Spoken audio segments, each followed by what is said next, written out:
Chapter 45, Blind Date with the Second Young Lady _1 Qingzhou Valley. Within an ancient, exquisitely unique small building, Father, you're actually making me marry that Lu Chongqing. You know as well as anyone that Lu Chongqing is incredibly lecherous. Not only has he married 9 women from our Lu family, but he also brings women from outside back home. I heard that not long ago he went out and brought back 2 seductive fox spirits. How can you make me marry such a man? A stunningly beautiful young woman around 18 or 19, dressed in a black gauze dress, angrily looked at the patriarch of the Lu family in front of her. Huaner, although Lu Chongqing may be a bit flirtatious, he is decent in other aspects. He's down to earth, treats his wives and concubines quite well, and is very considerate and caring, her father explained. Moreover, just yesterday, Lu Chongqing was promoted to a first-grade middle-grade talisman master. He has been with our Lu family for just over 4 years, only touching talisman making for 3.5 years. During those 3.5 years, our Lu family didn't bestow any special resources or training on him. Under such circumstances, his reaching the level of a first-grade middle-grade talisman master so quickly shows that he has a remarkable gift for talisman making, far surpassing your sister. Unless something unexpected happens, he's likely to become a second-ranked talisman master in the future. If you marry him, I will also rest assured. Lu Yuanding was earnestly trying to persuade his daughter. After the idea of having his daughter, Lu Miaohuan, marry Lu Chongqing came to him during a recent meeting, the more he thought about it, the more feasible it seemed. So, once the meeting finished, he went to his daughter's residence to discuss the matter. He hoped to convince his daughter to marry Lu Chongqing, a first-grade middle-grade talisman master. Upon hearing this, Lu Miaohuan's beautiful eyes showed a hint of surprise. As a young lady of the Lu family, with her sister being a talisman master, she naturally knew how extraordinary it was for Lu Chongqing to become a first-grade middle-grade talisman master under such conditions. To call him a genius in talisman making was no exaggeration. No wonder her father wanted her to marry Lu Chongqing. If Lu Chongqing truly became a second-ranked talisman master one day, that status would make him a guest of honor wherever he went. Even if he didn't become a second-ranked talisman master, being a first-grade top-level talisman master was still quite remarkable. She was aware that the 4th elder, who taught her sister talisman making, was a first-grade top-level talisman master. He brought considerable stable profits to the Lu family every year and held a high status. But when she thought of all that Lu Chongqing had done, and how he had ogled her the first time she and her sister met him, she felt uncomfortable all over, unwilling.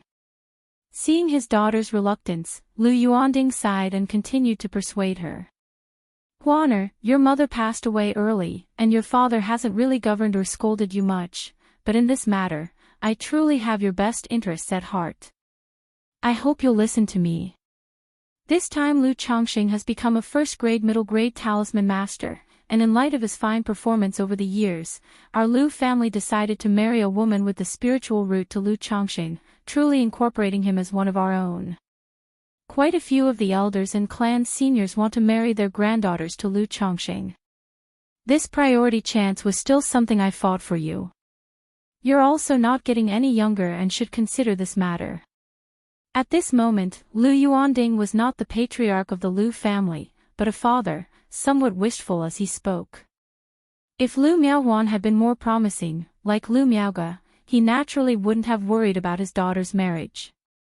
After all, cultivators not marrying is quite a normal, common occurrence. But Lu Chongqing only has a 9th-grade spiritual root, and so many wives and concubines. Lu Miaohuan, hearing her father's words and seeing his attitude, pressed her lips together as she spoke. She hadn't expected that her father's permission for her to marry Lu Chongqing was actually an opportunity he had fought for. But upon reflection, she could understand the rationale behind it. Qingzhou Mountain hosted hundreds of Lu family disciples. Although these disciples possessed spiritual roots, most of them had limited prospects and little hope for foundation establishment. When they reached a certain age, many would have their marriages arranged by the family, joining with other cultivation families in the vicinity. This was how these cultivation families continued to develop and maintain a steady inflow of new blood. Lu Chongqing, having entered the Lu family as a live-in son-in-law, always living with the Lu family, and showing good behavior, he was considered almost one of their own. Now that he displayed such talent in talisman making, it was only natural for the clan's elders to be very willing to marry a female disciple with a spiritual root to Lu Chongqing, tying him completely to the Lu family. The 9th grade spiritual root doesn't matter. With Lu Changsheng's talent in talisman making, as long as our Lu family is willing to invest in him, although foundation establishment may be out of reach, hoping to cultivate to the energy refinement late stage is still possible. A 2nd grade talisman master at the late stage of energy refinement would even earn a degree of respect from a foundation establishment great cultivator. As for wives and concubines, you needn't worry about that. Lu Changsheng's current wives are mere mortal women. If you marry him, you will naturally be his principal wife, and with your father here, how could I let you suffer any disadvantage? Seeing his daughter no longer being so obstinate, Lu Yuanding seized the opportunity to strike while the iron was hot. After listening to her father's words, Lu Miaohuan pursed her lips, remaining silent. In her mind, she recalled the Lu Chongqing she had met before, who suddenly didn't seem so detestable anymore. After all, with her charm, anyone who saw her would inevitably take a few more glances, especially a lecher like Lu Chongqing. Seeing his daughter like this, Lu Yuanding's face broke into a smile, knowing she had tacitly agreed. He gently proposed, "How about this, Miaohuan? Tomorrow I'll invite Lu Chongqing to the Bamboo Heart Lodge, and you can meet him there." Lu Miaohuan murmured a barely audible response. Lu Chongqing was in the backyard playing with the children. Having so many kids, he had built quite a few toys in the yard. There were swings, slides, seesaws, trampolines, wooden horses, toy cars, and so on. But at this moment, a group of little tykes was lining up to play flying with him. He was using the levitation skill to let the little ones fly around in the air. Or he would put the little ones on the wooden horses or toy cars and use the object manipulating technique to fly them around in the air, to the great delight of the little ones, who screamed with joy. Just then, Lu Chongqing heard one of his wives say that Lu Bo had come over. He immediately knew it must be the response to his becoming a 1st grade middle grade talisman master. He asked his wives to watch the children while he quickly went to the living room. Lu Bo. Lu Chongqing greeted him with a slight bow. Not bad at all. Observing Lu Chongqing in front of him, Lu Bo suddenly nodded in approval. He had not paid much attention before, but now that he took a closer look, Lu Chongqing could indeed be considered a handsome talent. Lu Chongqing was somewhat puzzled by Lu Bo's looks and manner. Lu Chongqing, the family head wants you to prepare well for tomorrow, to go to the Bamboo Heart Lodge for a marriage meeting. Lu Bo said with a smile. What? The family head wants me to prepare for a marriage meeting at the Bamboo Heart Lodge tomorrow. Upon hearing this, Lu Chongqing looked puzzled. He had been wondering if revealing his status as a 1st grade middle grade talisman master would lead to any improved treatment within the Lu family. He hadn't expected that the patriarch of the Lu family would actually want him to attend a marriage meeting. However, Lu Chongqing quickly realized that this marriage meeting was probably not a simple affair.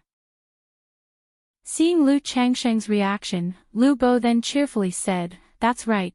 Due to your ascent to becoming a 1st grade middle grade talisman master and your performance over the years, the family head has decided to betroth his daughter to you."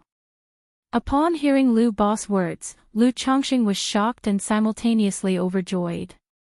The image of the dignified and fairy-like Miss Lu Miaoga immediately surfaced in his mind. But the next moment, Lu Bo's words dispelled his fantasy. "Tomorrow you go meet her, perform well, and if it's settled, you will truly become one of the family. Don't you want children with spiritual roots? The 2nd miss has a 6th grade spiritual root, so if you marry her, the children you have in the future are very likely to inherit spiritual roots too," Lu Bo spoke with a chuckle. He already had a favorable opinion of Lu Chongqing. Now that the Lu family was considering fully integrating Lu Chongqing as one of their own, he felt even closer to Lu Chongqing, as if he were already family. Chapter 46, Blind Date, Part 1_1 Second Miss. Lu Chongqing, hearing this, immediately realized he had thought too much. It was not the eldest miss, Lu Miaoge, but rather her younger sister. The one he had once seen at the heart of the bamboo lake, the black silk. It made sense, after all, Lu Miaoge was not only beautiful and talented but also a talisman master. Under normal circumstances, how could the Lu family possibly marry her off, especially to him? But marrying off the second miss to him was no small matter either. After all, this second miss not only possessed a 6th grade spiritual root but was also the daughter of the patriarch of the Lu family. It seemed his advancement to 1st grade middle grade talisman master and the display of his talent for talisman making had convinced the Lu family to invest heavily, intent on binding him completely to the Lu family. Thinking of that memorable pair of black silk high heels and long legs, Lu Chongqing nodded his head and cupped his hands, saying, "Lu Bo, I will make sure to arrive on time for the appointment tomorrow." Even if he guessed that the Lu family was trying to deepen the bond with him, to completely tie him to the Lu family, Lu Chongqing did not feel any repulsion. In fact, he was quite willing. It wasn't because of the second miss looks, or her black silk high heels and long legs. But rather, his journey outside during the 3-year agreement made him realize that the world was far more dangerous and difficult than he had imagined. With his temperament, he would have a hard time making his way in such a world. Not to mention, he now had a family to look after. So, Lu Chongqing had completely come to terms with his situation. Since he had the system of many sons and blessings, he would just honestly bide his time with the Lu family. Lurking until the children were numerous, grown up, and he had made a breakthrough in the foundation establishment stage, only then would he consider the future.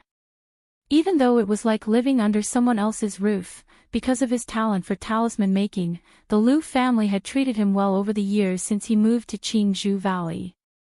They were indeed a proper cultivation family. It was certainly safer than being alone outside. If he were to marry the daughter of the patriarch of the Lu family this time, he would not only have a wife with a spiritual root, but he would also be truly seen as one of their own by the Lu family. He could then live in the Lu family more at ease, without any worries for the future. As for leaving the Lu family, he still harbored thoughts of leaving and establishing himself independently, but that seemed quite far off for now, and Lu Chongqing was too lazy to think too much about it. When that time came, if the Lu family treated him well, he would not mistreat them even if he decided to leave. Good.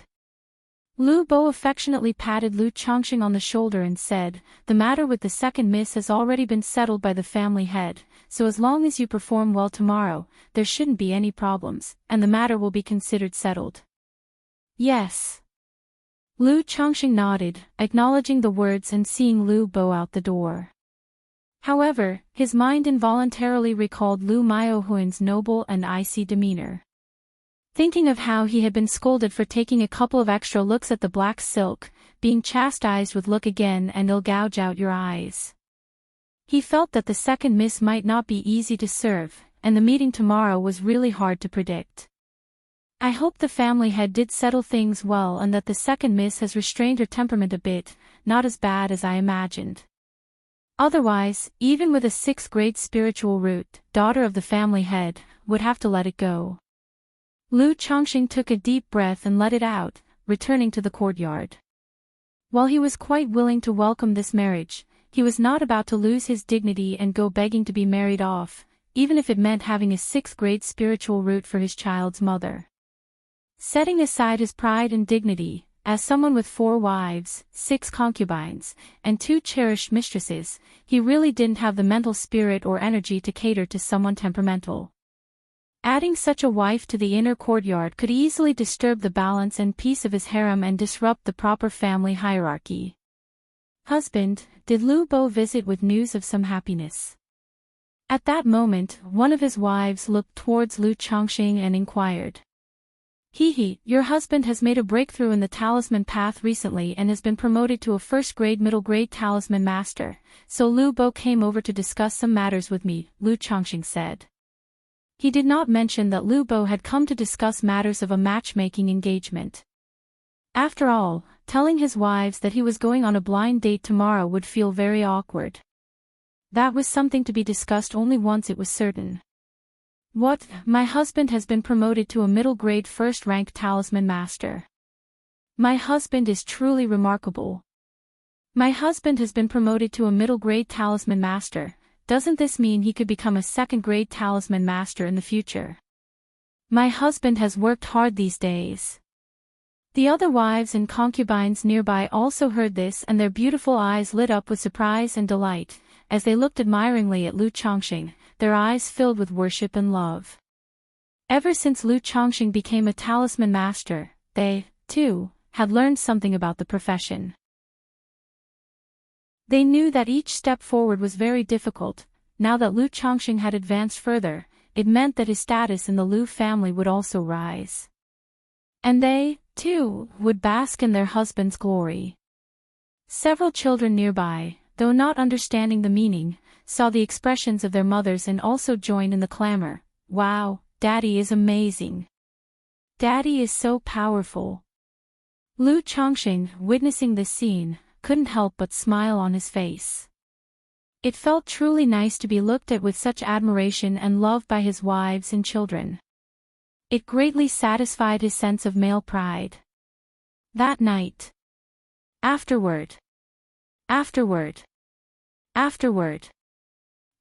Lu Chongqing held the women who were snuggling up next to him, tender and extraordinarily proactive tonight, and thought that he really needed to pay more attention to the aspect of the 100 refinements treasure body technique.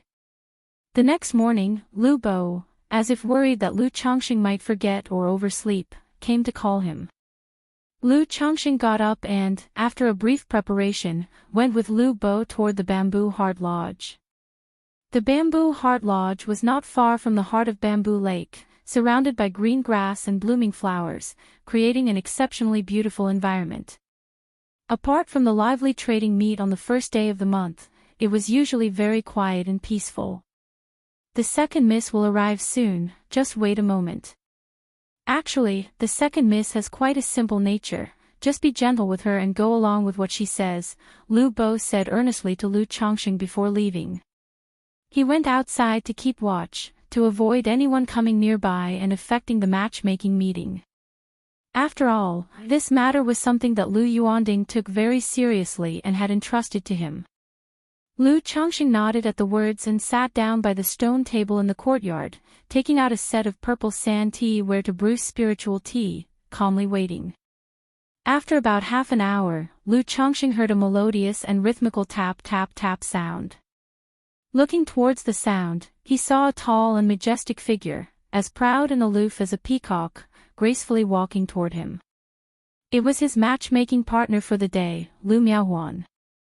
Today, Lu Miaohuan had also clearly dolled herself up, her face showing a delicate makeup. Dressed in a form-fitting dark gown interwoven with deep blue, decorated with twinkling stars that seemed to flow, as though she was draped in the night sky decked with stars, she was stunningly glamorous. Compared to the black gown with golden embroidery he had seen on her last time, this dark blue starry gown was much more conservative, revealing only her elegant white swan neck and a hint of her clavicle and delicate shoulder. Yet the curvaceous figure outlined under the gown still led one's thoughts astray. Tap tap tap, Lu Miaohuan walked elegantly, her black silk-clad legs occasionally visible beneath the hem of her gown. Her skirt hem above her beautifully shod feet in sumptuous high heels matched her gown, shimmering like the starry nebula, with every step echoing a crisp tap, leaving traces of starlight in their wake.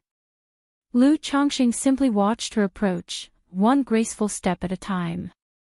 Beauty, after all, should be appreciated. If he were to ignore her deliberate preparation, not to properly enjoy it, would it not be a disservice to her efforts? It must be said, when beauty reaches a certain level, it's all about the carriage and grace. The second miss before him, with her tall and graceful figure, her face stunning and noble, radiated an aura of aloofness and dignity from within, a commanding presence that involuntarily captivated onlookers, inducing feelings of unworthiness. Yet at the same time, that very aura could spark a strong desire to conquer. Lu Chongqing pays his respects to Miss Miaohuan. Lu Chongqing returned his gaze, stood up, and greeted Lu Miaohuan with a bow, radiating a refined and cultured demeanor.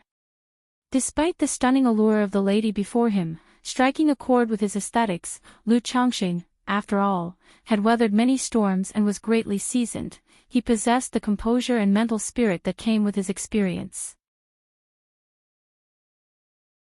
Chapter 47, Matchmaking, Part 2:1 I've kept you waiting. Lu Miaohuan's icy demeanor softened a bit as she gave Lu Chongqing a slight nod in greeting. Just now, as Lu Chongqing had been watching her, she had also been sizing him up. Perhaps because of their meeting today, her mindset was different, and she found Lu Chongqing more handsome than she remembered. His facial features, when looked at individually, were not particularly delicate, but together they gave off a just right, harmonious vibe that elevated his attractiveness. He was very easy on the eyes and quite comfortable to look at. Coupled with Lu Changsheng's gentle gaze and composed, unruffled demeanor, she felt as if she were basking in the warmth of spring. As someone captivated by appearances, Lu Miaohuan, who initially harbored some resistance to marrying Lu Chongqing, now felt it wouldn't be unacceptable to marry him. Although Lu Changsheng's innate talents were lacking, with just a 9th-grade spiritual root, his exceptional talent in talisman making, and such handsome looks, he indeed possessed both talents and good looks. The only flaw, if one had to be mentioned, was he had too many wives and concubines. However, in that regard, Lu Miaohuan was quite confident in herself. Not just the confidence of her status and family background, but also in her own looks and charm. She clearly caught the way Lu Chongqing looked at her just now, and she felt a bit proud inside. "I've just arrived myself," she said. Seeing that her attitude wasn't as bad as he had thought, Lu Chongqing felt that the matchmaking could proceed. He picked up the teapot and took the initiative to pour Lu Miaohuan a cup of tea. "I didn't expect to meet Miss Miaohuan again in such a way. I apologize for my rudeness when we last met," Lu Chongqing spoke, lifting his cup in a gesture similar to a toast. "I didn't expect you to remember that incident." Hearing Lu Chongqing mention their last encounter, Lu Miaohuan's eyebrows lifted slightly. After all, her first meeting with Lu Chongqing had not been very pleasant. It was mainly Lu Changsheng's behavior at the time, along with his reputation, that left her with a poor impression. "Of course, I remember. After witnessing Miss Miaohuan's extraordinary elegance, how could I forget? That matter has always lingered in my mind, and each time I think of it, I find my rudeness inexcusable. Now, nearly 2 years later, I finally get to meet Miss Miaohuan again and can express my apologies in person." Lu Chongqing wore a sincere expression, but began to spout nonsense. After all, Lu Bo had said, "This second young miss may have a bit of a spoiled nature, but she is still rather innocent." Flattering words and playing along with her conversation should do the trick. If that's all it took, for the sake of having a child with a 6th-grade spiritual root, Lu Chongqing was willing. "I have long since forgotten about that affair. I was in a bad mood at the time, so my tone was a bit harsh," she admitted. There's an old saying, "Don't slap a smiling face." Seeing Lu Changsheng's earnest expression, Lu Miaohuan felt somewhat embarrassed. She lightly lifted her skirt with graceful poise and sat down, delicately sipping from her cup of tea. With the conversation started, the two began to chat. During the conversation, Lu Chongqing found Lu Miaohuan to have a much nicer personality than he had imagined. Her character couldn't be described as bad. She acted like a lady of the family, a little reserved, needing others to take the initiative. Then there was the fact that she didn't seem to like smiling that much. This gave the impression that she always had a touch of coldness on her face. In reality, she wasn't that aloof, not the keep-out kind. Outside the cottage, Lu Bo used his ability to eavesdrop on the conversation inside. The old man's face was creased with smiles like a blooming chrysanthemum. He thought to himself that it seemed Lu Chongqing was quite adept at taking multiple wives, not without merit. Then he stopped eavesdropping and patiently waited outside. In his view, since Lu Miaohuan was willing to continue talking to Lu Chongqing, the match was halfway to success. Inside the bamboo heart cottage, Lu Chongqing and Lu Miaohuan sat opposite each other, enjoying tea and casual conversation. The secular world indeed has many fun and interesting things, but I must admit I'm not very knowledgeable about such matters. If Miss Miaohuan is interested, would be willing to accompany you to explore and see the sights, he offered.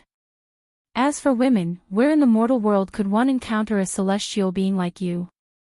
Surely Miss Miaohuan hasn't forgotten the first time I saw you, struck by your divinity to the point of losing my composure, he continued, heaping praise yet keeping his tone even and his eyes clear. In fact, much of the time, he didn't even let his gaze rest on Lu Miaohuan. Lu Chongqing did intend to marry Lu Miaohuan, to have her bear his children. But he wouldn't demean himself like a servile suitor, fawning over her. Moreover, he believed that for a woman like Lu Miaohuan, being too obsequious would only count against him. Thus, Lu Chongqing maintained a very composed demeanor. Over the past 4 years at the Lu family, Lu Chongqing felt that his greatest improvement had been in his state of mind, his emotional maturity. Beauty lies in the inevitable passing of time, the flowers of spring, the moons of autumn, the days of summer, the snows of winter. If you bloom, the gentle breeze comes naturally. If your heart is at peace, your smile will be serene. The Immortal Beauty Technique, second-rank talisman master skills, the 9 Netherhound, these things made Lu Chongqing feel like a blossoming flower. With the gentle wind passing by, naturally, bees and butterflies would come to dance around him. Moreover, winning a woman through begging, groveling, and self-degradation would require providing high emotional value later, spending much time and effort, and could upset the balance of his harem. He, Lu Chongqing, was destined not to spend most of his time and energy on any single woman. At that time, I was with my sister. You were astonished upon seeing me, but didn't you feel anything when you saw her? Lu Miaohuan's cool visage revealed a hint of joy as she crossed her legs in her high-heeled, black silk stockings, posing seductively as she asked Lu Chongqing. Lu Chongqing rose slightly from his seat and picked up the teapot to fill the cups with tea. At the same time, his gaze dropped to those crossed legs, as if signaling to Lu Miaohuan the reason why he was so captivated by her beauty. This action did not disgust Lu Miaohuan, on the contrary, it brought a secret delight to her heart. Ever since she was young, her elder sister, Lu Miaoga, had always outshone her, receiving most of the family elders' praises. Her daily attire was even subject to commentary. Now, the candid admiration in Lu Chongqing's eyes gave her a sense of validation. Miss Lu Miaoga, of course, is like a fairy from the heavens, truly stunning and peerless. Before this, I've had the fortune to see Miss Lu Miaoga 2 or 3 times but did not feel the same heart-racing emotion when I saw you, Miss Miaohuan. It reminded me of a line of poetry I'd heard before, when golden wind and jade do meet, they surpass countless others in the mundane world. Upon seeing Miss Miaohuan, I felt just that, even a mere glance felt like it surpassed countless other joys. As Lu Chongqing spoke, his eyes portrayed a sincere look at Lu Miaohuan. When golden wind and jade do meet, they surpass countless others in the mundane world. That's a beautiful verse, did you hear it in the secular world? Lu Miaohuan's beautiful eyes sparkled, a faint smile appeared on her cool face as if a lotus bloomed in seclusion. Does the second young miss actually like poetry? Lu Chongqing was a bit surprised. But then he recalled what Lu Bo had said, that the second young miss didn't take cultivation too seriously and now, being in her early 20s, it wasn't too far-fetched for her to enjoy such things. Yes, I heard it before in the secular world. The full poem goes, the skillful clouds play coy, the stars convey their grief. But I am not well read and don't fully understand its meaning, only found it apt and resonating with my mood at the time. There's a story behind this poem too. If Miss Miaohuan is interested, I could share it, said Lu Chongqing with a smile. Sure, Lu Miaohuan nodded, her delicate chin lightly perked. After more than 4 years, Lu Chongqing, a man from another world, found a use for the fragments of knowledge in his mind. And so they talked for more than an hour. During their conversation, Lu Miaohuan was very happy, her impression of Lu Chongqing greatly improved, and she was somewhat willing to marry Lu Chongqing. However, a woman's reserve and her pride made her purse her lips as she said, Lu Chongqing, I had a very enjoyable chat with you today. If you can agree to a few conditions of mine, I will consent to marry you. Miss Miaohuan, please speak, Lu Chongqing said with a nod and smile, his demeanor as gentle as jade. If I marry you, I must be the principal wife, and after you marry me, you cannot take any more wives or concubines. You cannot force me to have children, and there are more. Lu Miaohuan, suppressing her shy heart, laid out her conditions one by one with a cold, unflappable demeanor. GG. Upon hearing these conditions, Lu Chongqing internally cried GG in retreat. He immediately knew this matchmaking was doomed to fail. Actually, he thought Lu Miaohuan's conditions weren't too excessive. They were just the spiritual requirements of a young girl who yearned for love. She had barely mentioned material things. If Lu Chongqing were just an ordinary person, a normal cultivator, who wished for a serene life, then these conditions would not be troublesome. But with the blessings of many offspring system, Lu Chongqing was destined to be a man of great love and couldn't forsake a forest for a single great tree. Though he could agree now and deal with it later, Lu Chongqing didn't want to do that. He also disdained to deceive someone's feelings. Moreover, he was still in an inferior position within the Lu family, and agreeing now meant he had to follow through. Miss Miaohuan, I understand your intentions, Lu Chongqing said. However, I would need some time to consider your conditions before I can give you an answer. Lu Chongqing apologized with those words. You need to consider it. Lu Miaohuan was taken aback, finding it somewhat unbelievable. In the midst of their conversation, Lu Chongqing had shown signs that he liked her. Moreover, she thought that since she was willing to marry Lu Chongqing, he should have been ecstatic and overwhelmed with joy.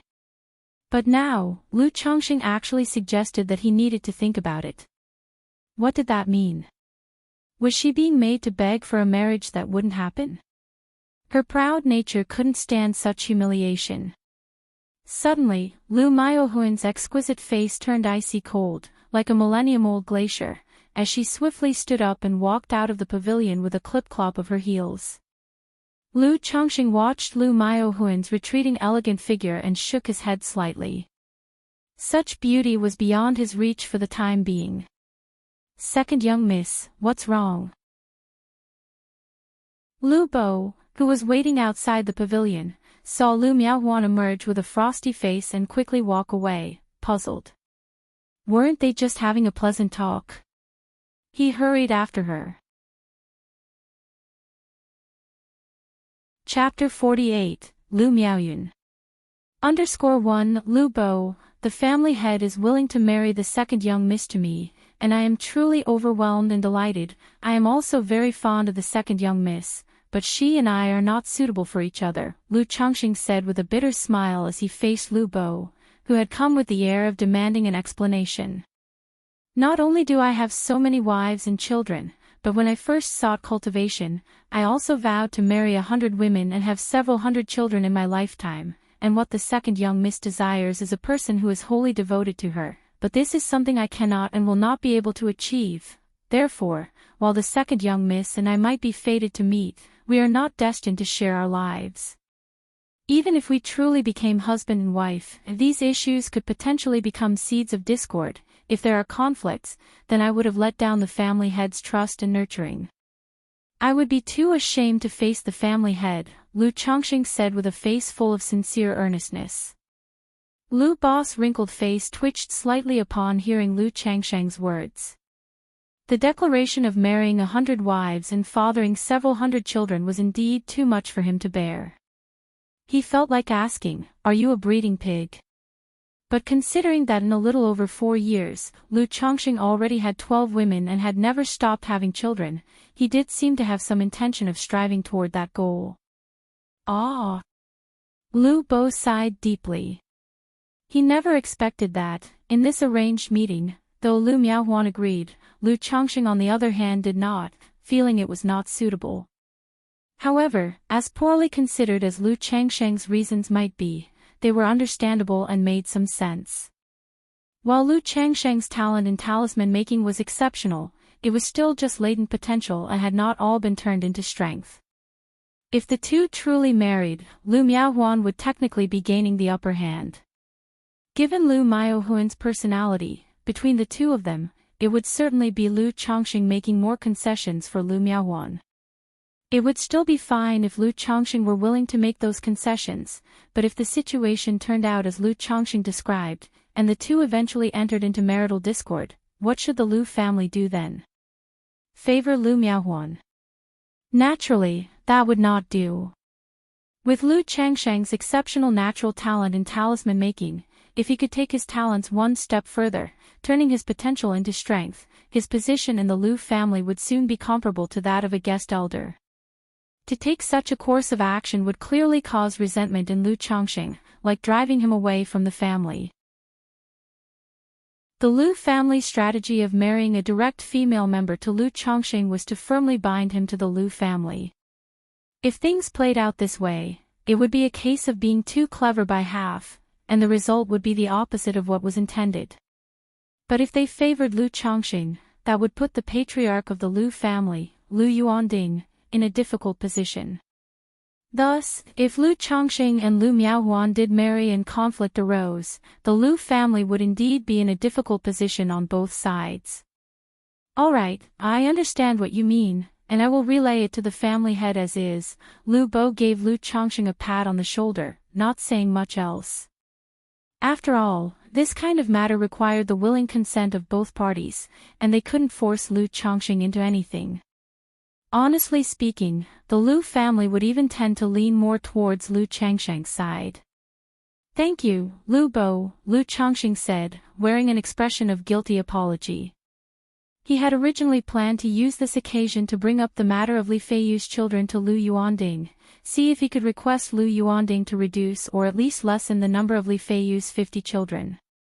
But now, after this development, he felt a bit embarrassed to bring it up and decided to set the matter aside, to look for another opportunity in the future.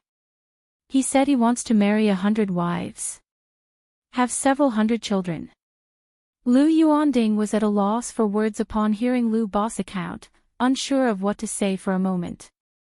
Was this man trying to walk through what took 100 years for a family to accomplish in just a few decades?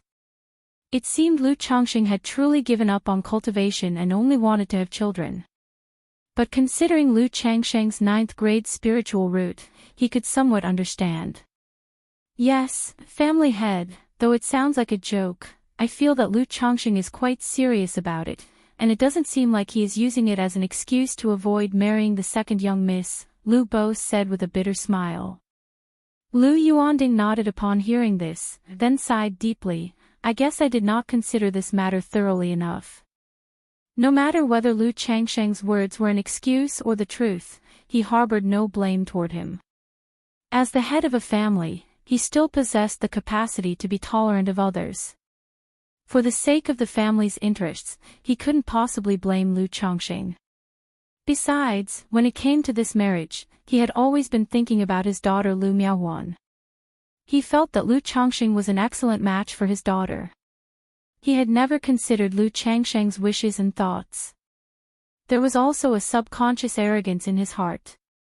He thought that if he gave his daughter to Lu Changsheng would be too grateful to refuse. But now that he thought about it, what Lu Changsheng said made sense. Putting aside the matter of Lu Changsheng wanting to have hundreds of children, their personalities also indeed did not match well.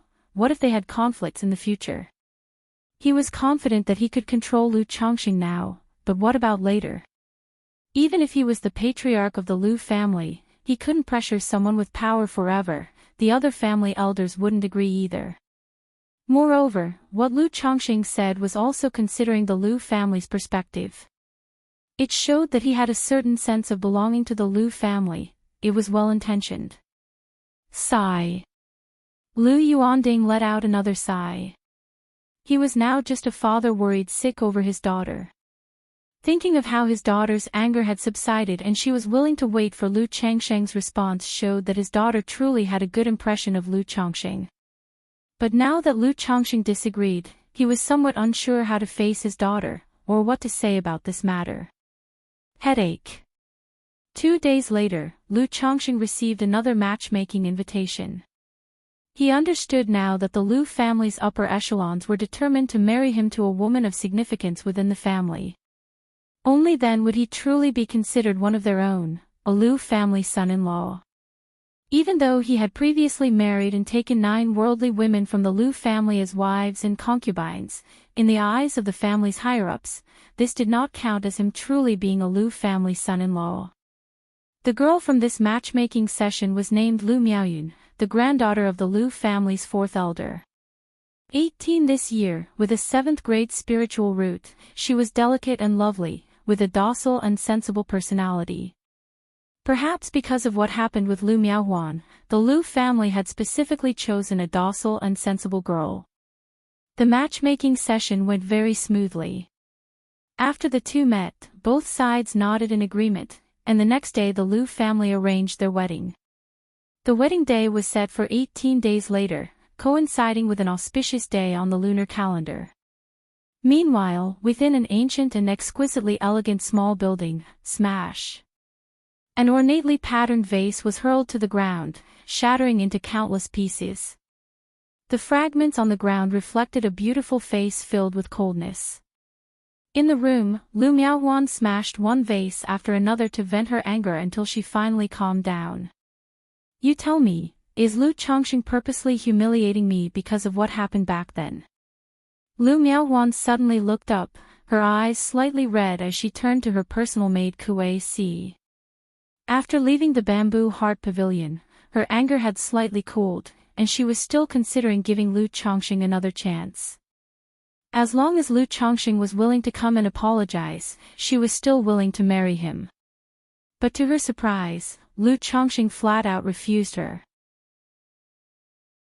And just 2 days later, he was betrothed to her cousin, the granddaughter of the 4th elder, Lu Miaoyun. For her, a woman of high pride, it felt like humiliation. Miss, how could that be? The maid Kuei Si cautiously said, Lu Chongqing would be too eager to please you.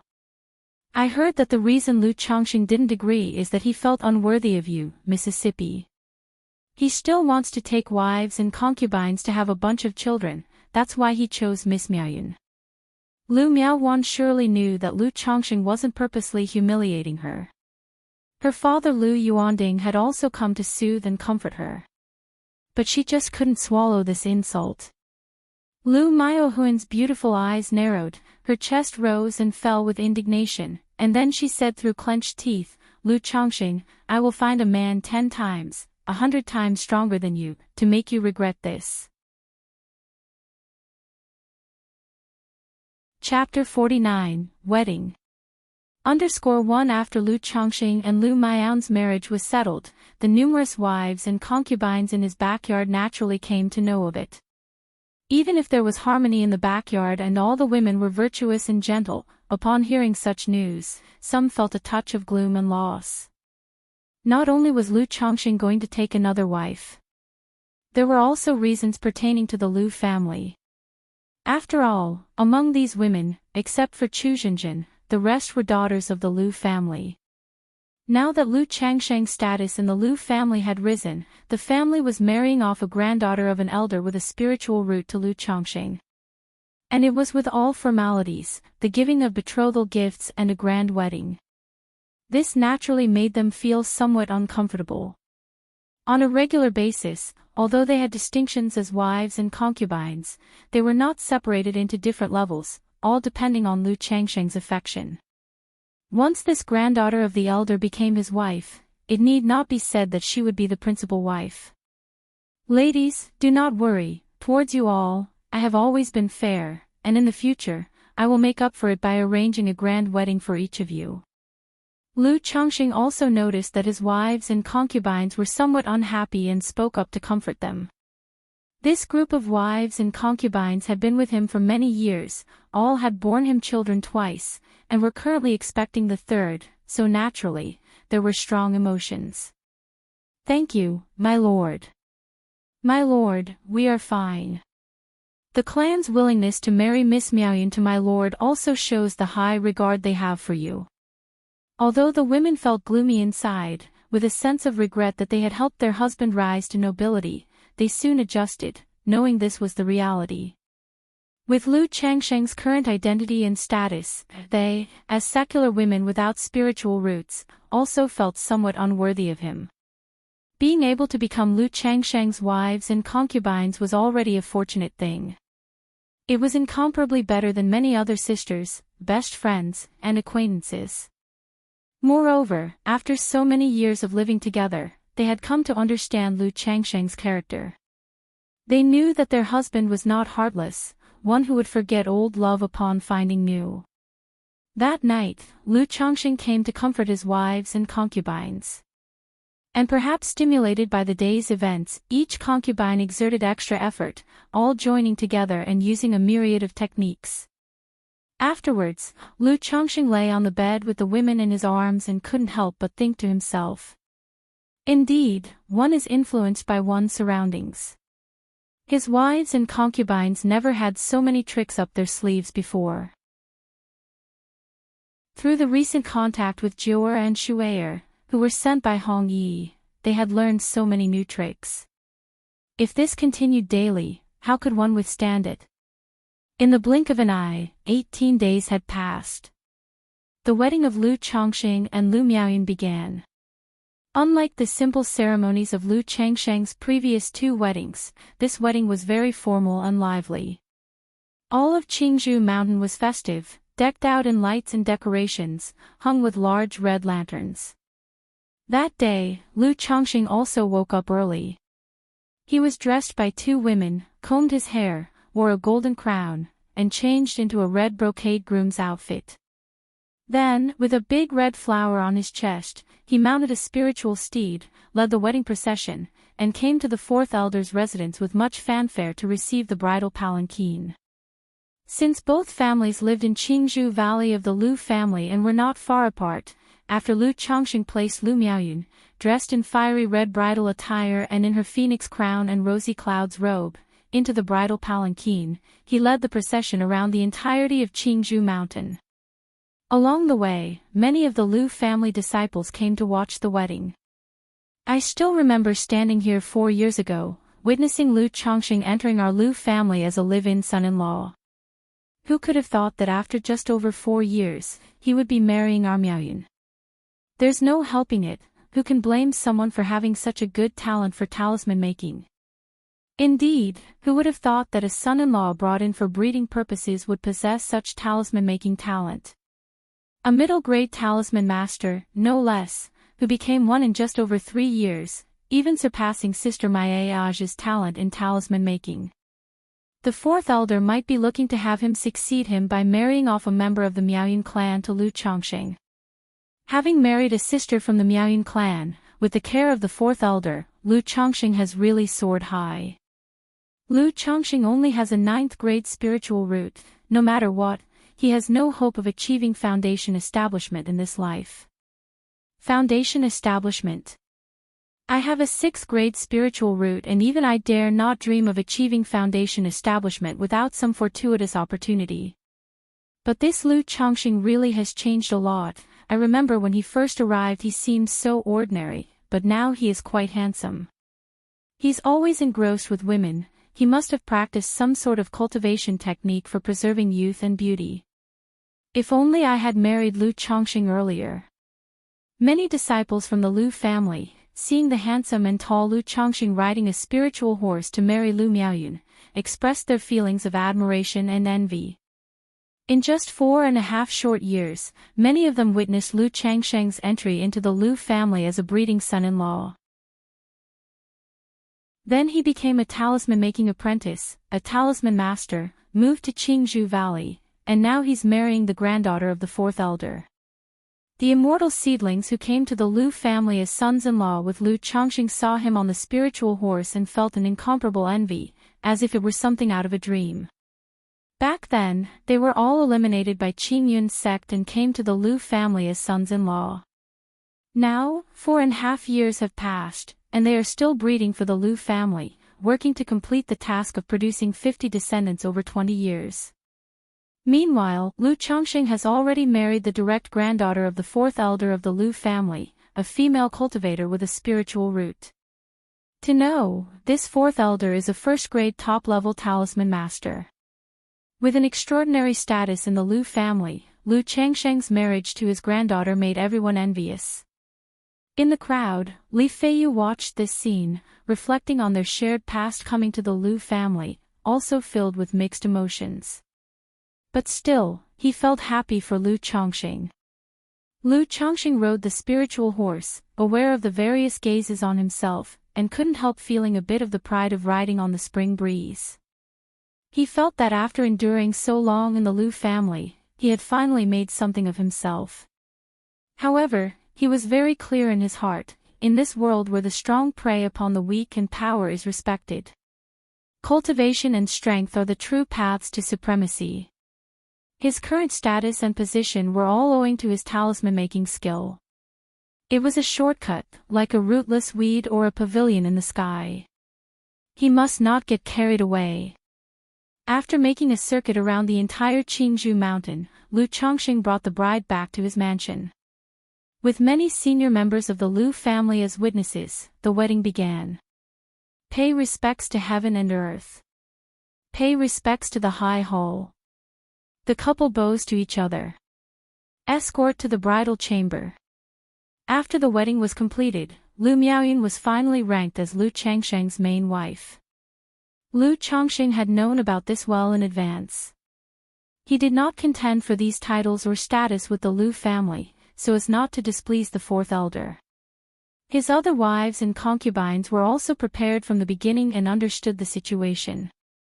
After sending the bride to the bridal chamber, Lu Changsheng untied the large red flower and went out to receive the guests.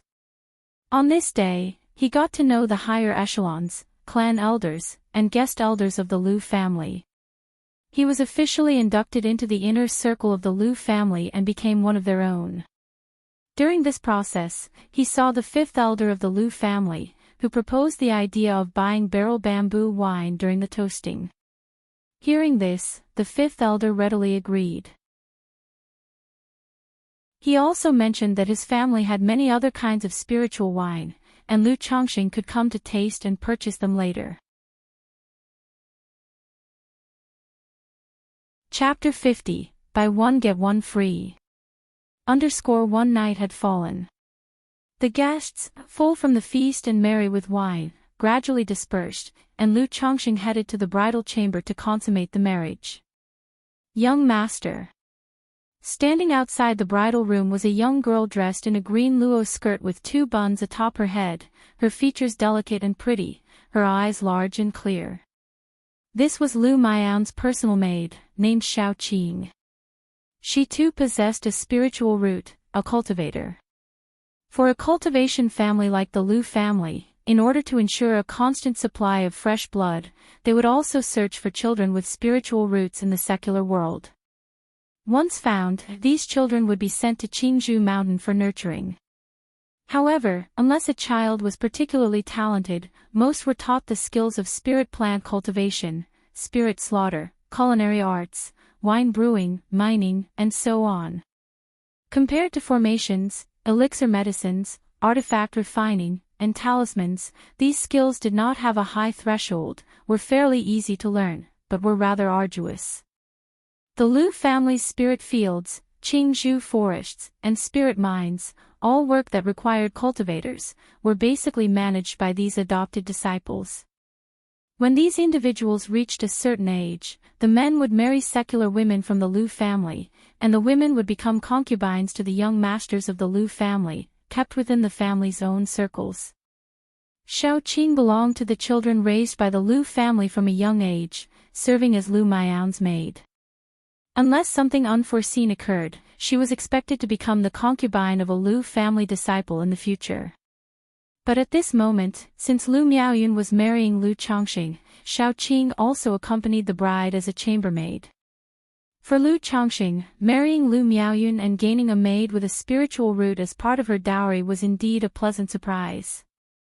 Xiao Qing, you've worked hard, Lu Changxing said with a smile to the charming maid standing before him, nodded his head, then pushed open the door and entered.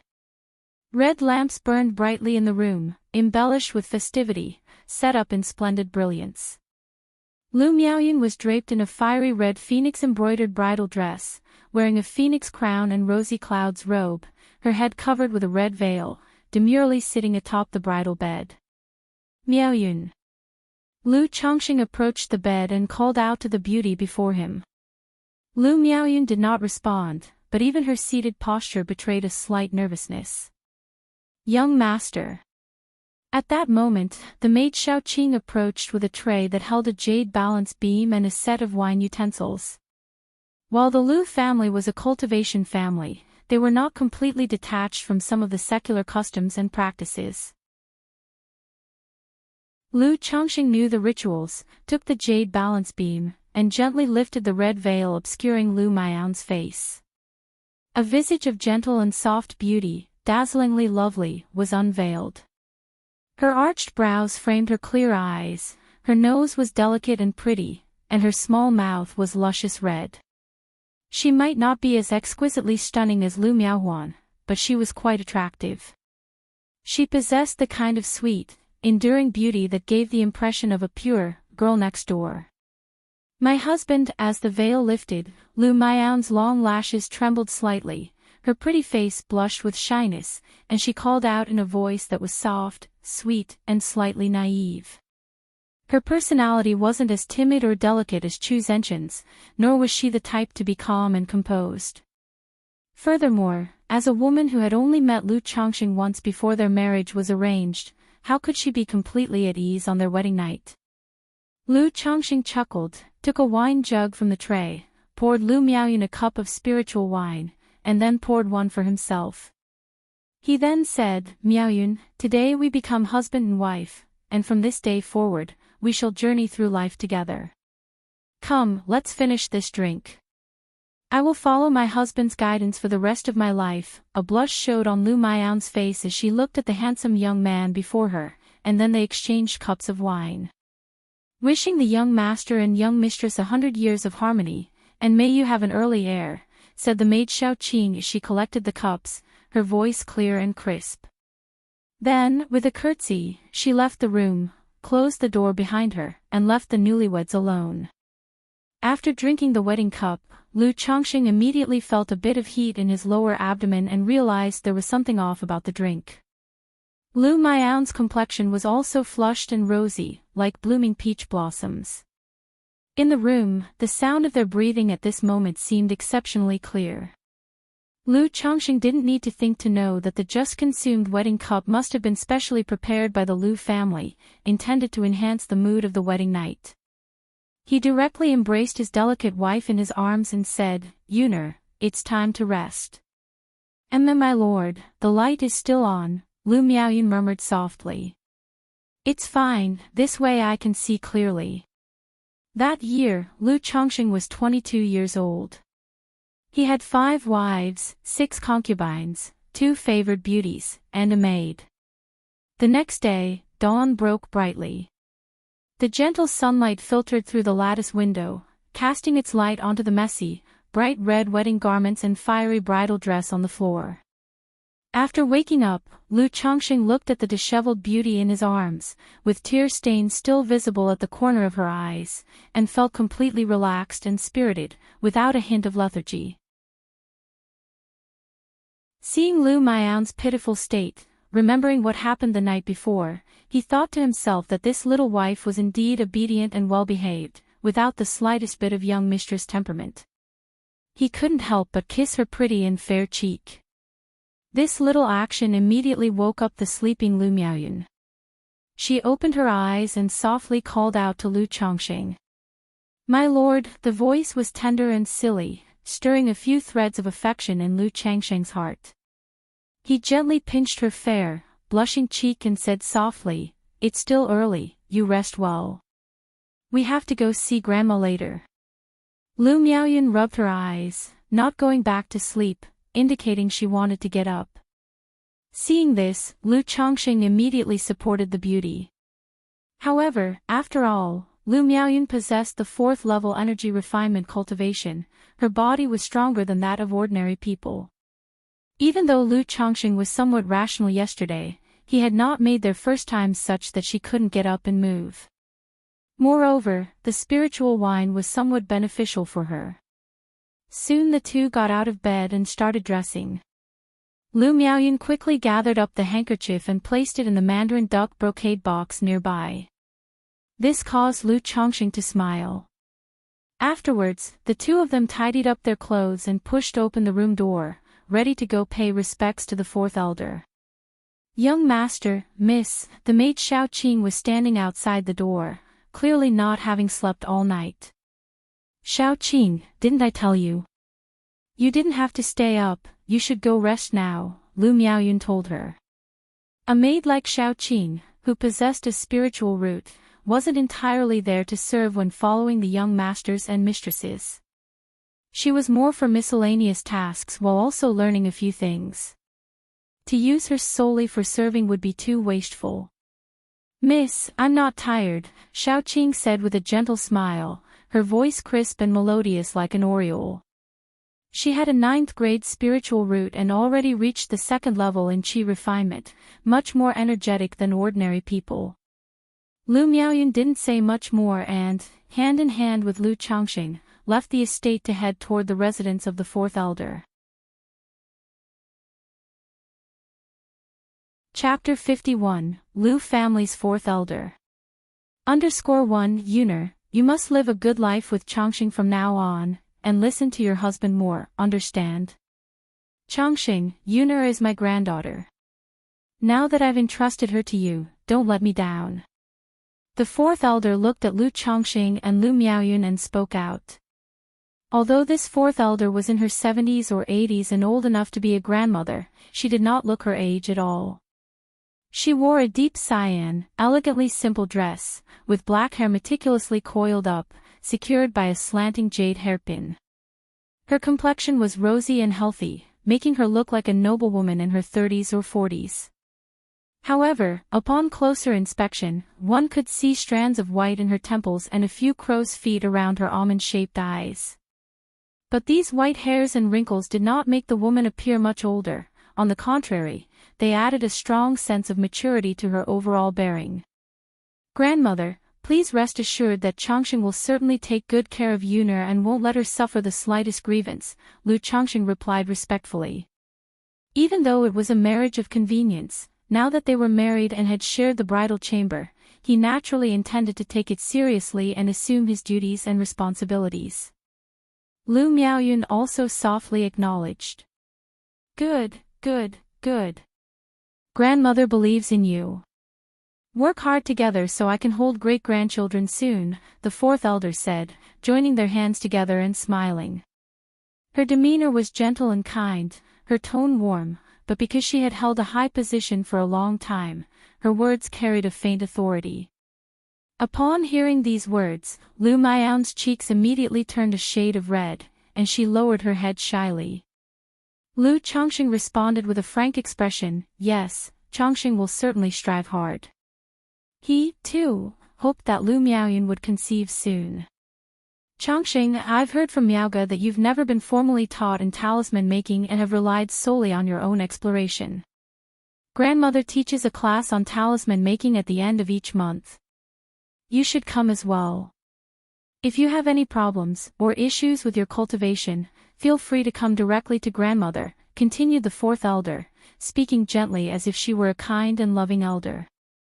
As a person responsible for the Liu family's talisman making, she not only made talismans herself but also taught other Liu family disciples in the art, in the hopes of cultivating new talisman masters. After all, types of talents such as array masters, alchemists, artifact refiners, and talisman masters were never too numerous for any family, which always hoped for more. However, these skills were highly dependent on innate talent and had a very high threshold. Among the Liu family, she had only managed to teach Liu Miaoge. Like Liu Miaoyun, her granddaughter had also learned talisman making, but with no real talent for it, otherwise, she would have been cultivated as well. It was her efforts that allowed Liu Miaoyun to have a second arranged meeting with Liu Chongqing. As long as Liu Chongqing married Liu Miaoyun, the fourth elder was willing to instruct and train him carefully, adding a second-grade talisman master to the Liu family. Chongqing thanks grandmother deeply, Liu Chongqing immediately said with a bow, his voice betraying excitement. He was aware that the fourth elder before him was a top-level first-grade talisman master, and also possessed the ninth-level energy refinement cultivation. There was naturally no issue with her guiding his cultivation. As for talisman making, although he had no need for guidance, having the fourth elder's instruction as a cover would allow him to reveal his talents in talisman making even faster in the future.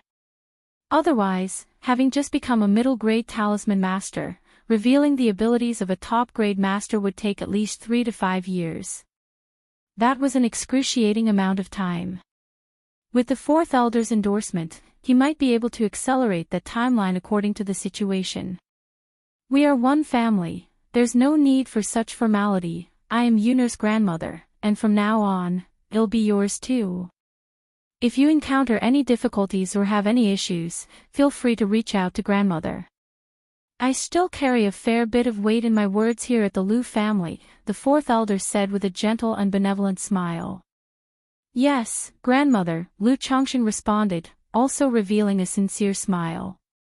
Even though he was aware of the underlying motives in her caring and affectionate words, they truly warmed his heart and made him feel a sense of closeness.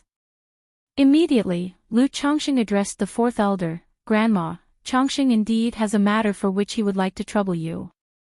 What matter? The fourth elder's expression was gentle. Chongqing has a good friend by the name of Li Feiyu, who came with Chongqing to the Liu family to become a son-in-law. This friend of mine is different from me, he is wholeheartedly devoted to cultivation. Now he is hindered by the obligation of fathering children, so I would like to trouble Grandma, to see if it's possible to exempt him from the requirement of having 50 children, or at least reduce this number, Liu Chongqing said. He certainly had not forgotten about his good brother Li Feiyu's situation. He had intended to discuss this matter with the family head Liu Yuanding before. But because of Liu Miaohuan's situation, he felt somewhat embarrassed to bring it up to Liu Yuanding. Since he now had the opportunity, he naturally took the chance to mention it. Such matters are not really for Grandma to interfere in. However, since you, Chongqing, have brought it up, Grandma will naturally help you with this, the fourth elder said after a slight pause. For her, as the Liu family's fourth elder, such a matter was not difficult at all. It would only take a single word if she were willing. Moreover, the request came from Liu Chongqing. By now, Liu Chongqing held some weight in the hearts of the Liu family's higher-ups. For such a minor issue, they were willing to do him a favor and have Liu Chongqing feel a bit more gratitude towards the Liu family. After all, Liu Chongqing's request wasn't over the top. In fact, this request raised her opinion and estimation of Liu Chongqing by several notches. A man of integrity and loyalty. In the cultivation world, being a person of integrity and valuing relationships is not considered much of an advantage. But from the perspective of the Liu family, she naturally hoped that Liu Chongqing was a person of integrity who valued relationships. For your sake, Chongqing, Grandma has the authority to annul your friend Li Feiyu's original contract altogether, exempting him from the requirement to have children, but there are rules that make a family. The Liu family also has its rules and does not support idlers. After exempting him from the requirement to have children, he will no longer enjoy any of the Liu family's benefits and entitlements. He may continue to reside in the Lu family, but he must perform certain services for the family. If he cannot accept this, then he must leave the Lu family, the fourth elder explained. At that moment, her gentle and kind tone carried an undertone of unspoken authority. Thank you, Grandma. I will discuss these matters with him later and will give you a response afterward. Hearing this, Lu Chongqing stood up and bowed his hands in salute, feeling that this arrangement was already generous enough. Having been in the Lu family for a while, he was aware of some of the Lu family's circumstances. Although they had their own spiritual vein-blessed land and assets, they could not be considered overly abundant. Some of the peripheral disciples of the Lu family in Qingzhou Villa had to refine materials, guard bamboo groves, and cut down Qingling bamboo to earn spirit stones, among other tasks. In such circumstances, how could they afford to provide for idlers? To annul the past contract without any cost, and to offer the choice of either staying with the Lu family to work or leaving, was already quite acceptable. Otherwise, according to the original contract conditions, if one did not have 50 children within 20 years, not only would one have to compensate with 3 times the resources, but also serve the Lu family for 10 years.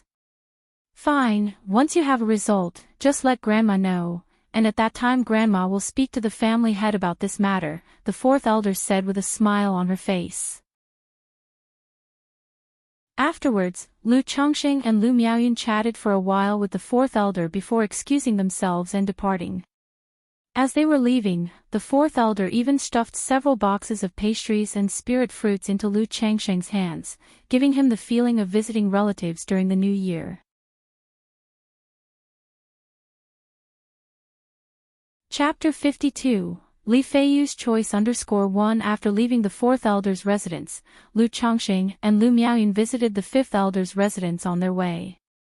They also came to purchase spiritual wine and to inquire whether the wedding wine they drank last night was also brewed by this fifth elder. He felt the spiritual wine last night was quite good. Chongqing, this is the green jade bamboo wine you requested, brewed from our Lu family's green jade spiritual bamboo, which nourishes the flesh and relieves fatigue. This is the green pear wine, brewed from green pears, with effects similar to the green jade bamboo wine, though the taste is relatively tart. You can try it. This is the white jade 100 flowers wine, brewed from white jade spiritual rice and dozens of flowers and fruits, with effects that nourish the flesh and calm the mind. The flavor is rich, sweet, and lingers long. This is the millet ancient wine, brewed from millet spiritual rice. The fifth elder, seeing Lu Chongqing and Lu Miaoyun come to buy spiritual wine, was also very enthusiastic, presenting a variety of spiritual wines for Lu Chongqing to taste. All these spiritual wines were first grade, with their quality, lower, middle, or upper grade, determined by the age of the raw materials and the fermentation time. Brewing wine and alchemy are different. Apart from the raw materials, there is also a significant cost of time. Even if the raw materials for spiritual wine are average, by storing it in a place rich in spiritual energy to continuously absorb energy and ferment gently, the spiritual energy within the wine becomes more mellow and concentrated, thus improving the quality. Lu Chongqing briefly tasted a few types of spiritual wine and found that the green jade bamboo wine and the white jade 100 flowers wine suited his taste more. He then asked Lu Miaoyun which flavor of spiritual wine she preferred. Her tastes were similar to his, favoring the white jade 100 flowers wine. Without delay, Lu Chongqing told the fifth elder that he wished to purchase 10 bottles of green jade bamboo wine and 10 jars of white jade 100 flowers wine. He also asked the fifth elder if the wedding wine he drank the previous night was one of the fifth elder's brews. The fifth elder chuckled and told Lu Chongqing that the wedding wine was called Tiger Wolf Tonic Wine. Drinking it occasionally was good for the body and cultivation, but too much could actually harm the body. Drinking a cup once every 10 days or half a month would suffice. Immediately, Lu Chongqing requested a bottle of the Tiger Wolf Tonic Wine. He planned to take it back and use it to rejuvenate his wives and concubines. The green jade bamboo wine and white jade 100 flowers wine were the lower grade of the younger years, costing 2 spirit stones per bottle and 3 spirit stones per jar, respectively. The Tiger Wolf tonic wine, however, cost 5 spirit stones per bottle. Altogether, it came to 55 spirit stones, and the fifth elder generously gave Lu Chongqing a discount of 5 spirit stones. After purchasing the spiritual wine, Lu Chongqing didn't stay long and bid farewell to the fifth elder with Lu Miaoyun. However, Lu Chongqing had Lu Miaoyun go back first as he made his way to Qingzhou Villa. He planned to discuss the recent events with Li Feiyu. Brother Chongqing. Good to see you, brother-in-law. Chongqing brother-in-law. Brother Chongqing, do you need anything over here? As Lu Chongqing arrived at Qingzhou Villa, many Lu family disciples actively greeted him along the way. Now that Lu Chongqing had become a middle-grade talisman master and married Lu Miaoyun, there was no unpleasantness among the Lu family disciples towards him. Feeling that even a mere son-in-law deserved no less. Under the Lu family's education that prioritizes family above all else, Lu Chongqing was now seen as one of their own in their eyes. Even if some were displeased, they wouldn't be foolish enough to show it. Moreover, Lu Chongqing's personality was very amicable and he was easy to talk to, never offending anyone. Everyone was willing to be on good terms with this talisman master. Lu Chongqing didn't know many of these people very well. But faced with their greetings, he always nodded and smiled in response, exchanging a few words. Sometime later, Lu Chongqing arrived at Li Feiyu's residence and rang the doorbell. The door was opened by one of Li Feiyu's wives. Please wait a moment, brother-in-law Chongqing. I'll go inform my husband. After seeing that it was Lu Chongqing, knowing he was there to see Li Feiyu, she politely invited him into the living room to wait, serve him tea, and then went to notify Li Feiyu. Chongqing, what brings you here? Soon after, Li Feiyu arrived in the hall. What, can't I come for a visit without any particular reason? Lu Chongqing said with a smile. Didn't you just get married? Aren't you busy with something? Li Feiyu smiled and said. What could I possibly be busy with? I've come because there's something I need to tell you. Lu Chongqing said. What thing, what thing? Li Feiyu asked. About the matter of you having 50 children in 20 years. Lu Chongqing picked up his teacup, took a light sip, and said. Did you bring this up with the family head? What did the family head say? Upon hearing this, Li Feiyu's entire body shook, a look of surprise appeared on his face, and he eagerly looked at Lu Chongqing. Although he had previously said he didn't want to trouble Lu Chongqing, over the years, the Lu family had also started to put pressure on them, the immortal seedlings, to have children. Because of his relationship with Lu Chongqing, Uncle Fu had also been relatively lenient towards him. But he had mentioned it a few times, so under pressure, he had also had 5 children, with 2 more on the way. Gulp, Lu Chongqing didn't speak. Under Li Feiyu's eager gaze, he slowly took a sip of tea, comfortably sighed, and then said, I didn't mention it to the family head. Li Feiyu was stunned. Seeing Li Feiyu's reaction, Lu Chongqing then smiled and said, I talked to the 4th elder about your situation, and the 4th elder has agreed. He agreed to waive the matter of having 50 children and has given you 2 choices. One is, Lu Chongqing did not leave him in suspense and relayed the 4th elder's words. Great, great, that's great. Li Feiyu's face showed excitement and elation. Being able to resolve the contract without any cost and not having to have 50 children made him very satisfied. He took a deep breath and with a serious expression thanked Lu Chongqing. Chongqing, thank you so much for this matter. We don't need to be so polite between us. Feiyu, are you planning to continue staying with the Lu family or to leave? Lu Chongqing waved his hand and asked aloud. He truly regarded Li Feiyu as a brother and would naturally help with something within his ability. Ever since he became a first-grade middle-stage talisman master, he had wanted to discuss this matter with Lu Yuanding. But because of Lu Miaohuan's situation, he felt a little embarrassed to bring it up with Lu Yuanding, so he waited until now. Although the children belong to the Liu family, they are still young, and I just can't bring myself to walk away and leave them behind. I choose to continue working with the Liu family until the children are a bit older and have reached the middle stage of qi refinement, said Li Feiyu after a moment of contemplation. His unwillingness to have 50 children wasn't just because it interfered with his cultivation. It was also because he had attachments and couldn't bear to ignore them and walk away without a care.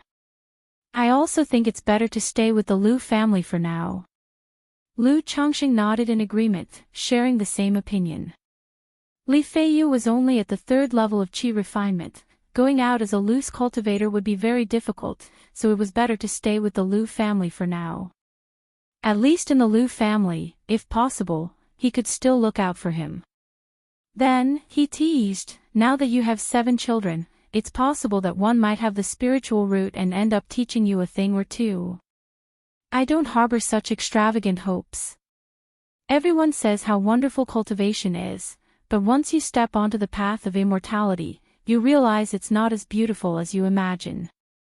If possible, I actually hope none of them have the spiritual root so they can live quietly and carefree in the mortal world for the rest of their lives, Li Feiyu said with a smile and a shake of his head. Initially, he was single-minded in his pursuit of immortality, even willing to give up his status as the young master of the Crimson Whale gang to become a son-in-law in the Liu family. But now, after more than 4 years, he had come to understand that the path of cultivation was not as wonderful as he had imagined. It was extremely brutal. If one's spiritual root talent was poor and they had no family background, cultivation could be much harder than struggling in the mortal realm. You don't sound like yourself. What, are you regretting embarking on this path of cultivation? Lu Chongqing raised his eyebrows when he heard this. This was not the Li Feiyu he remembered. He still remembered Li Feiyu's words from back then, life is but a 100-year dream, and one must not miss the chance at immortality if it arises, which led him to forsake his position as the young master of the Crimson Whale gang to be a son-in-law at the Liu family. Chapter 53, Encouragement, Demonic Spirit Root. _1 Regret. Not really, but sometimes I do wonder, is it all worth it? Li Feiyu slightly shook his head, speaking with a hint of wishfulness. People always grow, and over the 4 years at the Liu family, he too had his edges worn down and was no longer as brash and confident as he once was. Hearing this, Lu Chongqing fell into a brief silence. He thought of his past self. Full of passion at graduation, extremely diligent, but gradually began to settle for less a few years later. And Li Feiyu was in an even more severe situation. In secular life, as the young master of the Crimson Whale gang, he was a top expert at 18, and calling him a promising youth was no exaggeration. But upon coming to the cultivation world and becoming a son-in-law to the Liu family, although he stepped onto the cultivation path, life was just about having children, with hardly any hope seen in cultivation. How could such a life continue to be filled with passion and brilliance? He stood up, patted Li Feiyu on the shoulder, and said, Feiyu, I always remember what you said back then. It was when you chose to come to the Liu family, that saying life is but a dream of 100 years, if a chance at immortality presents itself, it cannot be missed. You and I are fortunate to possess the spiritual root and to step onto the path of immortality, to see the scenery beyond the reach of common folk. We are already luckier than 99% of the world. We must be brave, make diligent progress, press on valiantly, so as not to fail the precious gift from heaven. Be it the arduous or treacherous journey of seeking immortality, it is all just part of life's landscape. Do not forget why you started. Continue to hone yourself and persevere to the end. Even if you should fail, you will have no regrets. Otherwise, possessing the spiritual root and a chance at immortality, yet giving up on yourself and quitting halfway, to ultimately lead a mediocre life, would you be content? Lu Chongqing looked at Li Feiyu and spoke out. He did not want to see his spirited, immortality-seeking brother grind away his edges and lose his sharpness in such a life, ending up mediocre. Moreover, these words were not just for Li Feiyu, but also for himself. Externally, he always seemed indifferent to ambition, seeking only a peaceful life. But in reality, from the moment he awakened the memories of his past life and learned of the existence of immortals in this world, his heart harbored an endless yearning to pursue cultivation. No reason needed. Being an immortal warrants the pursuit. No reason required, nor needed. However, he had the system by his side, could see hope, and was also full of hope for his future. Hearing what Lu Chongqing had to say, Li Feiyu's spirit was greatly shaken. He hadn't expected his brother, who always seemed to lack grand aspirations and only wanted a life of pleasure with multiple wives and children, to utter such inspiring words. But he also knew that Lu Chongqing was comforting him, encouraging him. Yet, in the next moment, he suddenly remembered what Han Lin had mentioned at their 3-year reunion, that Lu Chongqing had once placed first in the heart-testing platform during the 4th trial at the Qingyun sect. The heart-testing platform tests one's Dao heart. That is, the mindset and will to seek immortality. If Lu Chongqing could achieve first place, how could he truly lack ambition and relinquish the pursuit of immortality? That's it. Chongqing knows he possesses a 9th-grade spiritual root, and there is no path to immortality in this life, so he seeks immortality in a different way. By marrying and having children, multiplying his offspring, he carries on the heart of seeking immortality, entrusting it to his descendants. Li Feiyu thought to himself. In this moment, his heart seemed much clearer. If he really had no grand ambition and only knew indulgence in sensual pleasures, focusing on progeny, how could he possibly have sold the flying sword he obtained not long after arriving at the Lu family, and spend all the spirit stones to learn talisman making? And in 4.5 years, he went from a son-in-law to a middle-grade talisman master, marrying the granddaughter of the Lu family's elder. This clearly wasn't what someone indifferent to ambition and obsessed with pleasures would achieve. If his own brother could do so much, how could he be any worse, any farther behind? Looking at Lu Chongqing with newfound resolve in his eyes, he said, content. Of course not. Chongqing, you are right, the chance for immortality is rare, and we are fortunate to have witnessed it. How could we possibly give up easily? Ordinary folk seek nothing but fame, fortune, and social status, but what we desire is immortal longevity, which obviously isn't easy. That's exactly why we should strive even harder, with a heart that dares to pursue what seems impossible. Life is but a dream of 100 years, with a sight of immortality before us, we must not live it in mediocrity. Thank you, Chongqing. Li Feiyu spoke, his eyes alight with a sharp and burning flame. No need to thank me, I simply don't want to see you, before truly entering the world of cultivation, losing your edges and your sharpness. Lu Chongqing said aloud. In this world, he didn't have many friends, Li Feiyu was pretty much the only one he could count. He still hoped that Li Feiyu could go a long way on the path of cultivation in the future. How could Li Feiyu be so easily defeated? Now that I'm no longer bound by a mere contract, once the child grows a bit more and I break through to the middle stage of qi refinement, they'll go out and make my mark, truly experiencing the cultivation world. Otherwise, if things keep going like this, I'm afraid I'll really lose my edge and dull my sharpness. If I end up as a pile of dry bones one day, they'll have to trouble you to take care of my wives and children. Li Feiyu said with a laugh, full of nonchalance. Having come from a Jianghu gang, he was quite philosophical about life and death, but he couldn't let go of the people around him. Don't you be setting up your banner so early. Lu Changsheng's mouth twitched as he said. Setting up what banner? Li Feiyu asked.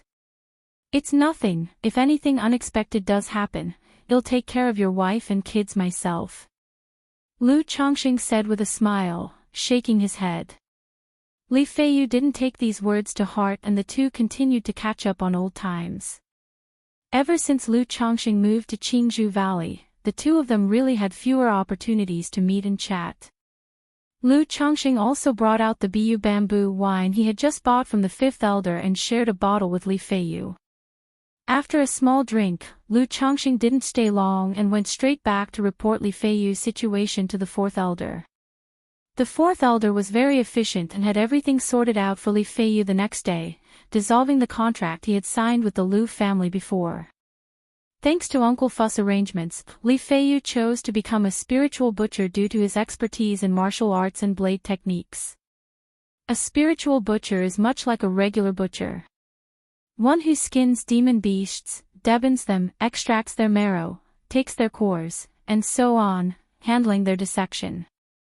There are many special demon beasts that, after being hunted down, are not only troublesome to harvest materials from but also can easily lead to waste and damage to the materials.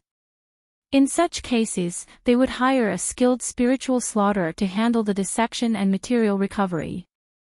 As Li Feiyu chose to become a spiritual butcher, the Lu family naturally had an experienced hand to guide him. If it weren't for Li Feiyu's lack of strength, he would have wanted to join the Lu family's patrol hunting team to hunt demon beasts. Seeing Li Feiyu free himself from childcare to learn a trade, Lu Chongqing was also relieved. This was pretty much all he could help with at the moment. At the border between Jiang country's Qing province and Jizhou, there stood a precipitous range of hills, with eerie and oddly shaped rocks, filled with dense mists, over a bottomless cliff. Whoosh whoosh whoosh, woo woo woo, the cold wind howled in the valley, and the gray mist pervaded, making one's heart palpitate. In the center, a crimson lake had now dried up. Only a huge blood cocoon and a pile of stacked bones remained. The blood-red glow on the cocoon flickered on and off like a heart beating quietly, breathing, incredibly eerie. Just then, the blood cocoon emitted a dull heartbeat sound, like a giant drum vibrating, shaking the entire valley involuntarily. Moments later, in the void, an old man and a young man appeared. The young man was dressed in a wide black robe, and his black hair was tied up with a wooden pin, giving him an exceptionally handsome look, a beauty that was tantalizing and marked with a maturity beyond his years. As expected of the demonic spirit root, to have integrated the demon lord's blood and completed the baptism so quickly. The young man looked at the blood cocoon and chuckled lightly, his tone full of a strange affinity. "Congratulations, ancestor. Good fortune to you, ancestor." The old man immediately bowed in salute and congratulated. The young man chuckled again and lightly pointed at the blood cocoon. Suddenly, the cocoon began to crack open bit by bit, turning into specks of blood-red light, revealing the man wrapped inside. The man, in his 20s, had an elegant and handsome face, with skin white and smooth, but there was a half-moon blood lotus on his brow, faint yet indelible, adding a sense of wicked enchantment. He slowly regained consciousness, opening his eyes. They were different from ordinary people's, shining with a dark and blood-red light, captivating and eerie. "Where am I? I remember. I think I encountered bandits and then I jumped off a cliff," Chu Chang'e, as if awakening from a dream, with blood-red eyes full of confusion, rubbed the center of his brow. But the next moment, he saw his palms had become as pale as jade, his fingernails sharp and fierce, glowing an eerie red, and he was taken aback. What is this?" Then he saw the piles of white bones around him and got another shock, filled with terror. Before he could linger on his astonishment, a young man approached him and said with a laugh, "From today on, you are my disciple."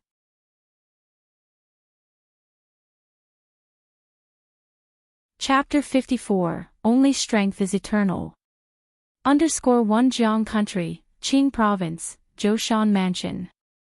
A young man, an old man, appeared out of thin air in a desolate and dilapidated courtyard, overgrown with weeds. "Is this my home? How did my home become like this?" The young man frowned slightly as he looked at the ruined courtyard before him.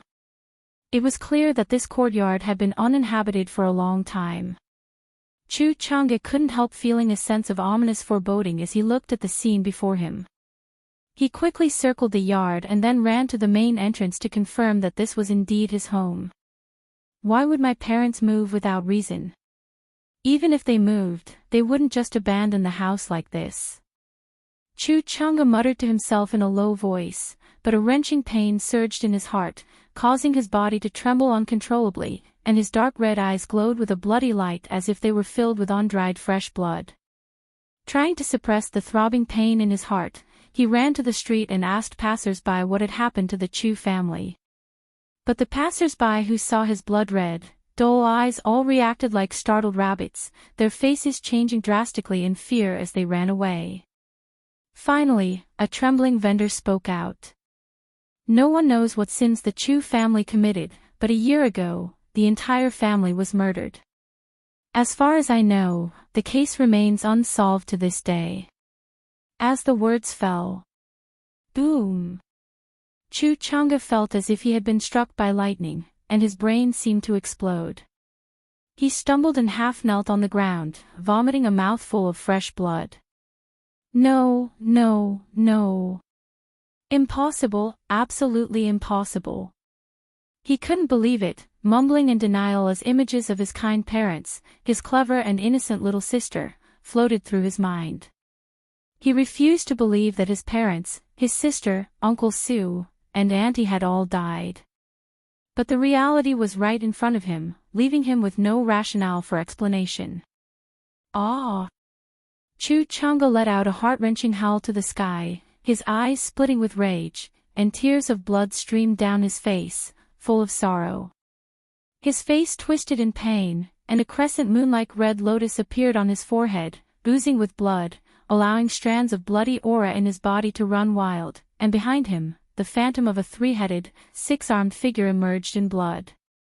Even more alarming was that his black hair turned white at a visible rate. As expected of the demonic spirit root, merely baptized by the blood of the demon lord and without even starting cultivation or full integration, he can already stimulate the demonic blood lying dormant within. In the courtyard, the youth looked at Chu Chang'e's condition and chuckled lightly. Elder, won't he think that we had someone do this and thus harbor resentment towards us? The old man asked cautiously. What of resentment? Resentment gives motivation. With this child's potential, just a bit of diligent cultivation is needed, and within 100 years, he can condense the demonic body. What I want is for him to condense the demonic body as fast as possible and to achieve great mastery in it. Said the youth indifferently, always with a faint smile on his face. At this moment, Chu Chang'e, who had been half kneeling on the ground, suddenly stood up, gasping for air, his whole body trembling as he clenched his fists and came to the middle of the courtyard. His face was fierce and his eyes bloodshot as he stared at the youth and the old man and yelled, "Was it you who did this? Insolence!"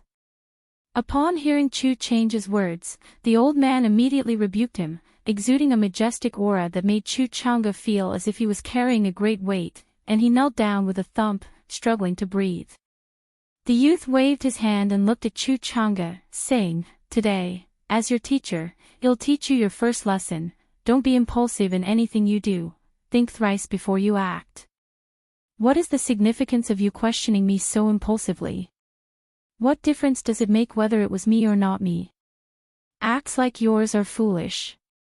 Aside from impotent rage, you cause yourself trouble and may ultimately lose your life for nothing, accomplishing nothing in the end. Remember, in this world, only your own strength is eternal. You have the demonic spirit root and are baptized with the blood of the demon lord, making you an exceptional talent for the demon path. What you need to do now is to bide your time, practice cultivation in secret, and once you have the strength, you begin investigating the truth and avenging your family. However, since it's your first offense, as your mentor, I will forgive and forget," the youth said in an unhurried tone. "All right, now that you have visited home, come with me." As the words of the youth fell, the three of them turned into a divine rainbow and disappeared from the courtyard. Qingzhou Valley. Within a manor, hurry not when uninvolved, self-reliant when facing injustice, peace is best, but if foes rise, strike them first, without surprise, personal desire leads to woes, live content, then cultivate your soul. Lu Chongqing was teaching the three-character classic to Lu Pingan, Lu Wuyu, and Lu Wuyo, the little fellows of the household, using a wooden board. "My dear, it's time to eat. What exactly are you teaching them?" At this moment, Lu Miaoyun came to call Lu Chongqing for dinner. "They are 3 or 4 years old now, so I made up some things for them to read." As a form of enlightenment, Lu Chongqing got up with a smile, calling the group of little ones inside to have a meal. Lu Miaoyun also knew that although her husband came from a peasant family, he was always eager to learn and often read books. So it was normal for him to compile some phrases for enlightenment. However, the sentences for enlightenment sounded rather odd to her. She didn't pay it much attention. Her beautiful face beamed with a sweet smile. For enlightenment, there's a white deer mountain villa on Qingzhou Mountain, which has scholars hired from the secular world. You could send Pingan and the others there for their education. You are busy with many things, my husband. Let me take care of this matter, Lu Miaoyun said. Let's wait until they're a bit bigger, and send them all together next year, Lu Chongqing nodded and said. The White Deer Mountain Villa was within Qingzhou Mountain, not too far away, making it feasible for the wives to take turns picking up and dropping off the children. After all, he didn't have much time to teach the children, and it was not certain he could teach them well. Moreover, Lu Chongqing didn't have many expectations for the children. As long as they grew up safely and didn't cause trouble for him as their father, it was sufficient. He was not like most parents who wish for their sons to become dragons and their daughters to become phoenixes. Mainly because there wasn't much to hope for. With the system within him, he knew among these children, only the 7th and 17th ones had spiritual roots. The others didn't have spiritual roots and their futures lay within the secular world. With him as their father, these children would already be better off than 90% of ordinary people in the secular world, and hard work could only get them so far. Of course, he did have some expectations. He planned for these children to practice martial arts as they grew, to achieve martial Tao innate. Then, to marry and start businesses early, establishing a martial arts family in the secular world, to branch out the Lu family. Honestly, with him as their father to support them, these two tasks were not difficult. As for children like the 7th and 17th, Lu Chongqing actually didn't have high hopes either. After all, the quality of their spiritual roots was there for all to see. He was very clear about the hardships of cultivating with such spiritual roots. Lu Chongqing didn't want his children to struggle or suffer too much. Moderation was enough. After all, one can't eat hot tofu in a hurry. His Lu family was not in a rush for quick success, focusing instead on a long-term future. Lu Chongqing didn't think much of it and went to the dining hall with Lu Miaoyun and the children for dinner.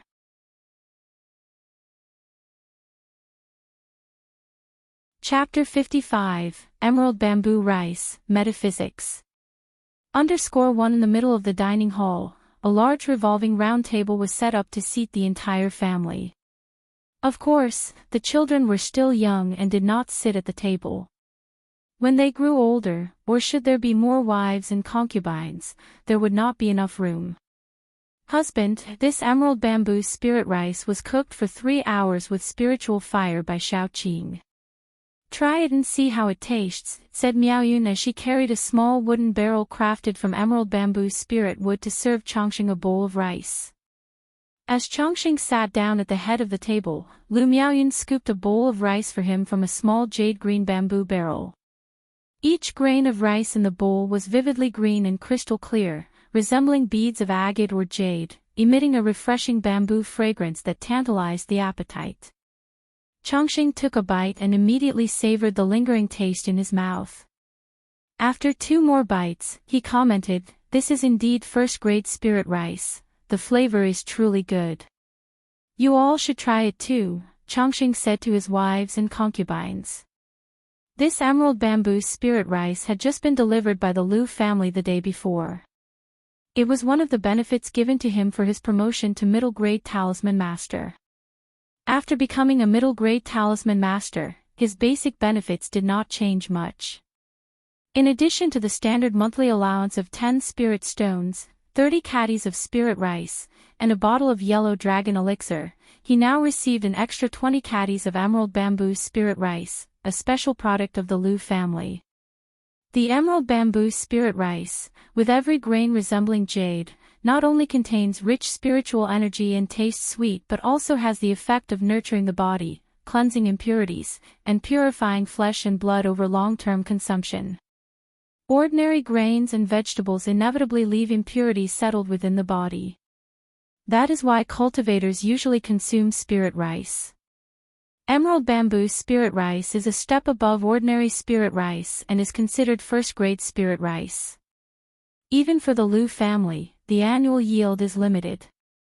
Only certain members like the family elders and guest elders receive a set portion each month. This time, due to Changsheng's advancement to middle-grade talisman master and his marriage to Lu Miaoyun, the Lu family granted him an allowance of 20 caddies per month. Beyond the reward of emerald bamboo spirit rice, the other change was that by completing the monthly talisman-making tasks assigned by the Lu family, he could now earn an additional spirit stone bonus. Unlike before, where there were no rewards for completing the assigned tasks. The bonus wasn't much, but it wasn't insignificant either, currently amounting to 10 spirit stones. Moreover, for any extra talismans made beyond the quota, the Lu family agreed to purchase them at market price. This arrangement could be considered an indirect improvement in benefits, adding an incentive to perform better. Naturally, Changsheng had no objections to this and felt it was satisfactory. After all, if one were to account for it, the Lu family marrying off Lu Miaoyun to him, along with a young maidservant as part of the dowry, could also be seen as a reward. Having spent the past few days together, Changsheng grew quite fond of his young wife Miaoyun. Though she showed a bit of youthful temperament, she was very well behaved and sensible. Far from acting like a spoiled lady, she quickly became close with his other wives and concubines in the backyard, leading to a very harmonious relationship and displaying a degree of mature elegance. This pleased Changsheng greatly. Indeed, beauty does not surpass a resplendent heart, a virtuous wife supports my ambitions to soar high. For Changsheng, in terms of taking a wife or concubines, looks or physical appearance were not his primary concern. Being above average in appearance was sufficient, spiritual root aptitude and moral character were much more important. Thank you, husband. Thank you, husband. Thank you, husband. On hearing Changsheng's words, the wives and concubines began to eat. However, there wasn't much of the emerald bamboo spirit rice, just a small barrel's worth, and after Changsheng took a generous serving for himself, the rest only took a small portion to taste. At that moment, Xiaoqing also brought out the remaining dishes on a tray. As Miaoyun's maidservant, her skills were in spirit plant cultivation and cooking. Although she wasn't a spirit chef, her cooking skills were excellent and would be considered top-notch in the mundane world. Hence, upon coming with Miaoyun, she took on the role of a junior cook. There is a spot available, Xiaoqing, come sit and eat, Changsheng said. We don't have that many rules here, he added, glancing at Xiaoqing. I'm not hungry. The clear, large eyes of Xiaoqing looked up at Lu Changsheng, and her face showed a well-behaved smile as she chirped. Xiaoqing, if your husband tells you to sit down, then sit down, said Lu Miaoyun, who also knew that her own husband wasn't one for many formalities or complex rituals. She rose to her feet, pulling on Xiaoqing's arm, and had her sit down beside them. Thank you, master, said Xiaoqing in her crisp voice, after which she also filled a bowl with rice and began to eat a little at a time. That night, afterwards, husband, Lu Miaoyun, bedewed with fragrant sweat, lay weakly in Lu Changsheng's arms and said with shyness and timidity, your concubine can't go on, let Xiaoqing come in to serve my lord. Upon hearing this, Lu Changsheng felt a warmth in his heart.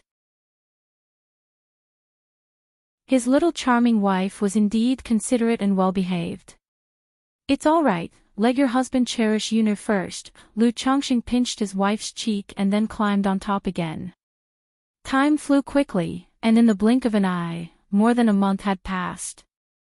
Through the daily nutrition and nourishment of spirit rice and spiritual wine, Lu Chongqing could clearly feel his physical condition had improved a level from before. However, regarding the 100 refinements treasure body art, there was still no progress. There was no helping it, orthodox level body refining techniques were just like that. Powerful as they may be, the threshold for cultivation was really high. It was very difficult to get started, requiring an extremely strong physical foundation. Lu Changsheng's body, not being drained by sensual pleasures, was already quite good, but it was not nearly enough to talk about a strong physical foundation. Thus, if he wanted to cultivate the 100 refinements treasure body art, he could only rely on slowly nurturing his body and enduring with time. He estimated that, at the current pace, it would take at least 2 or 3 years to get started. Unless, as he had thought before, he could take a shortcut through the system's lucky draw and obtain a magical treasure, using the condensation method and the 100 refinements treasure body art to integrate the treasure into his body and use it to nurture himself. But that was still a bit far off. His 21st child had just been born not long ago. To enter the draw, he would need at least 9 more children. Moreover, even after having 30 children, it was not certain whether the system would give out child money. But regardless of whether the system complemented or not, Lu Chongqing always remembered that having children was the most important. With the efforts of this past month, Lu Miaoyun had also successfully conceived.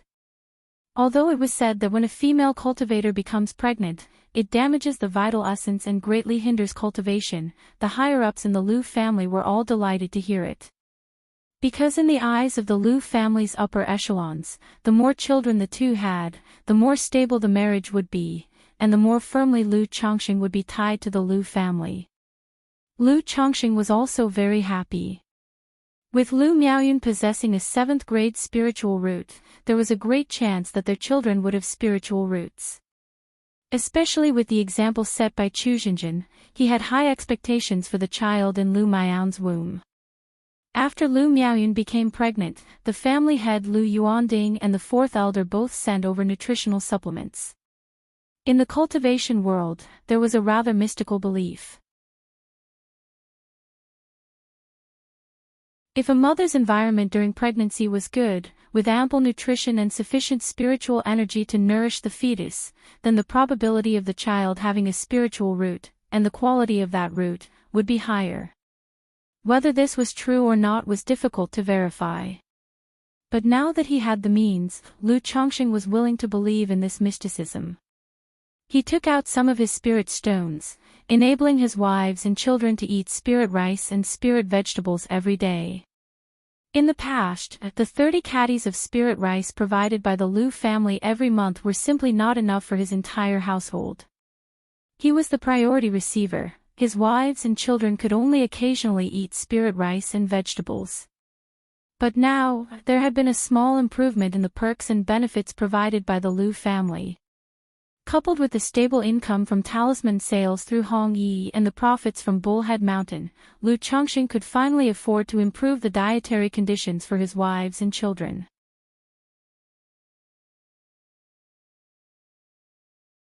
Chapter 56, My Demon Path Big Uncle. _1 This day, Lu Chongqing received a letter. It was from Hong Yi, who wrote that someone he had sent out had learned of a piece of news in Zhoushan Mansion. A strange man had appeared in the Chu family courtyard.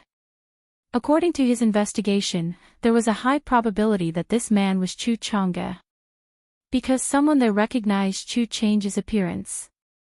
And this strange man appeared within the Chu family, asking people about what had happened there. So putting all these circumstances together, it was almost certain that this man was Chu Chang'e. But for some reason, whereas Chu Chang'e was once known for his refined and handsome scholar appearance, he had now transformed into something demonic and ominous, his eyes an extremely blood red, like a monster's. In the letter, Hong Yi said that after Chu Chang'e appeared, he disappeared without a trace, with no further news. He suspected that Chu Chang'e had also started on the path of cultivation, but it was of the demon path, and warned Lu Chongqing to be careful. Demon Path. After finishing the letter, Lu Changsheng's eyes slightly narrowed. About what he knew, the cultivation world of Jiang country revered the heavenly sword sect. The major immortal sects, immortal cities, and cultivating clans, were all seemingly righteous forces on the surface. Not one of them was from the demonic sects.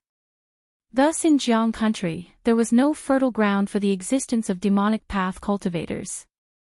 On the rare occasion there were some demon cultivators, they were often loose cultivators who had obtained a demonic inheritance. Lu Chongqing never expected that his newfound uncle would take up the demon path. I wonder if this big uncle will come looking for Qingzhou Mountain. Lu Chongqing thought to himself. He certainly wasn't worried about this big uncle of his finding Qingzhou Mountain. After all, a clear conscience fears no midnight knocking. Not only had he saved Chu Xinjin, but their affection for each other was mutual. Could it be that this big uncle would come to cause him trouble? Even if Chu Chang'e did not understand the true situation and came to bother him, he would still need the ability to find him. In Lu Changsheng's view, since Chu Xinjin had an 8th grade spiritual root, even if her brother had a spiritual root, it likely wouldn't be much better. Moreover, in Jiang country, demon cultivators were akin to rats crossing the street, despised and pursued by everyone. Under these circumstances, how could he possibly come to Qingzhou Mountain to trouble him? Sigh, it seems my big uncle is also a tragic figure. Entering the path of cultivation, yet choosing the demon path, only to come home and learn of his family's destruction. Lu Chongqing heaved a sigh and shook his head. He had a rather good impression of this big uncle of his, whom he had never met.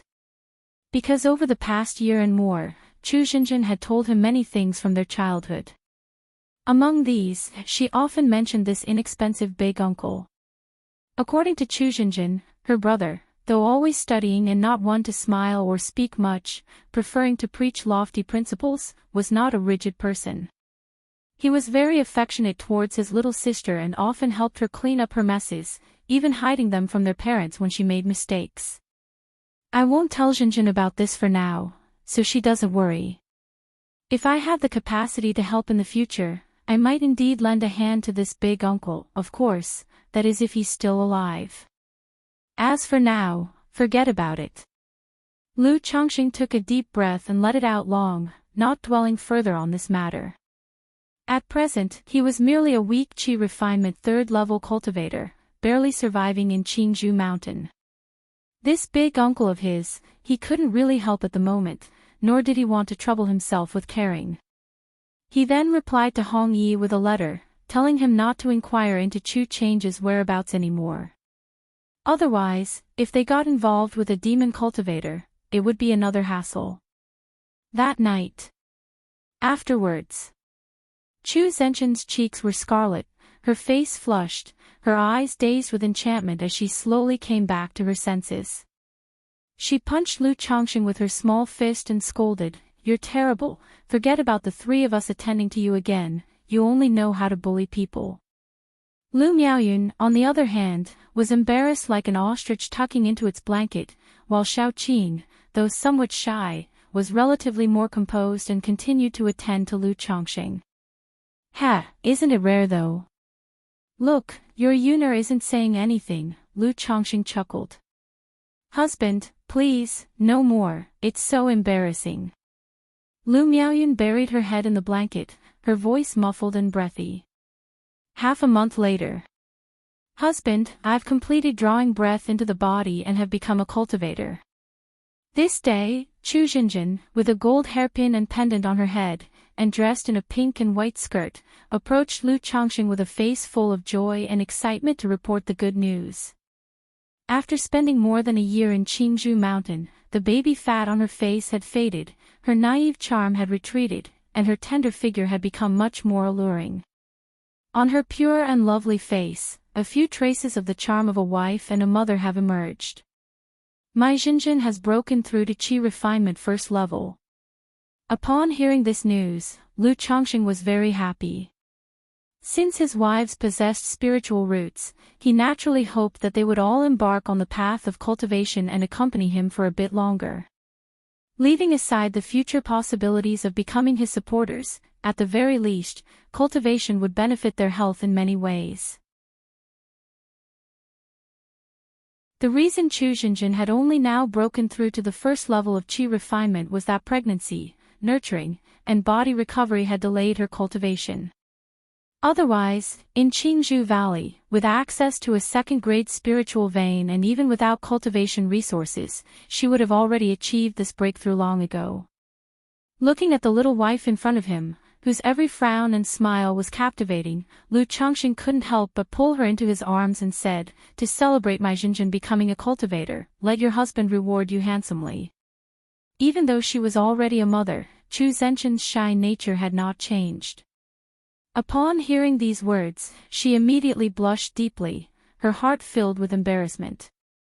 Before she could say anything, she felt a warm kiss on her lips, followed by her body growing a bit weak. After a while, Chu Zhenqin's voice became urgent, and she gasped, "Husband, let's return to the bedroom." "It's fine, we're at home, and there's no one around." Lu Chongqing spoke softly. Soon after, accompanied by Chu Zhenqin's coquettish stammering and rustling sounds, the small courtyard in the midst of autumn gained a touch of spring. In the following days, Lu Chongqing devoted most of his energy to Chu Xinjin. Since Chu Xinjin had made a breakthrough to the first level of qi refinement, and given that it had been 6 months since her last delivery, he naturally needed to take good care of her and start working towards the second child. In the blink of an eye, the end of the month arrived. Every month's end was the day the fourth elder would hold a lecture on talisman making. That day, after getting up and finishing his breakfast, Lu Chongqing went to the fourth elder's residence. Since he had visited once before, he didn't need someone to guide the way. Lu Chongqing confidently made his way through the corridors to reach a quiet courtyard. The courtyard walls were lined with green and jade-like Qingling bamboo. In the center was a small pavilion with 5 tables and chairs placed nearby. Currently, next to the pavilion, a stunning figure stood tall and straight. Her face was lovely, her eyes clear as water, dressed in a white skirt simple and elegant. Her lustrous black hair cascaded down her back, hanging softly to the waist of her snowy dress, in a striking contrast of black and white. Adorning only the simple white dress and shoes, her graceful figure and elegant bearing exuded a unique allure, carrying a breath of ethereal otherworldliness. The gentle breeze blew, and strands of sunlight fell upon her, illuminating her white dress. It bathed her in a layer of sacred golden radiance, making her appear all the more divine and noble. Seeing Lu Miaoge standing as if she had stepped out from a painting, Lu Chongqing could not help but show a hint of admiration in his eyes. Perhaps it was because since the awakening of his memories, the first fairy he encountered in the cultivation realm was Lu Miaoge, giving him a special sentiment towards her in his heart. Previously, upon seeing Lu Miaoge, due to the disparity in their statuses, Lu Chongqing harbored thoughts but didn't feel much. Now, with the confidence given by the system and the rise in status of the Lu family, Lu Miaoge no longer seemed unattainable to him. Thus, every time he saw Lu Miaoge, he couldn't help but nurture thoughts he hadn't entertained before. Thoughts of conquering the celestial beauty, who seemed pure and unworldly, under his body to taste at will. Sigh, no wonder many people, once they have money and power, become morally corrupt. Lu Chongqing shook his head internally. He had just recently married Lu Miaoyun, and now he was already harboring inappropriate thoughts toward his wife's cousin. Eldest Mississippi. Lu Chongqing didn't dwell on such thoughts. He greeted Lu Miaoge with a smile. As a talisman master of the Lu family, Lu Miaoge would come to study talisman making with the fourth elder on this day every month. As for the other Lu family disciples who were learning talisman making, because they were apprentices, the fourth elder divided the lessons into 2 groups. The morning was for Lu Miaoge and Lu Chongqing, and the afternoon was for the other Lu family disciples. Lu Chongqing. Seeing Lu Chongqing, Lu Miaoge greeted him with a light smile. Her smile was faint, as delicate as a snow lotus blooming on the mountain, quickly concealing her mirth to return to her previous serene and ethereal demeanor. This made Lu Chongqing silently think to himself that the two sisters were quite similar in this respect. Neither of them liked to smile much, but when they did, it was very beautiful. He didn't go over to chat or anything, even if he harbored thoughts about Lu Miaoge, it wasn't as if he could just go up and pursue her. One reason was that his current status was not suitable for pursuing her, and besides, one doesn't chase after a girl, one attracts her. Lu Chongqing sat down at a table and chair on the side, waiting for the fourth elder to arrive.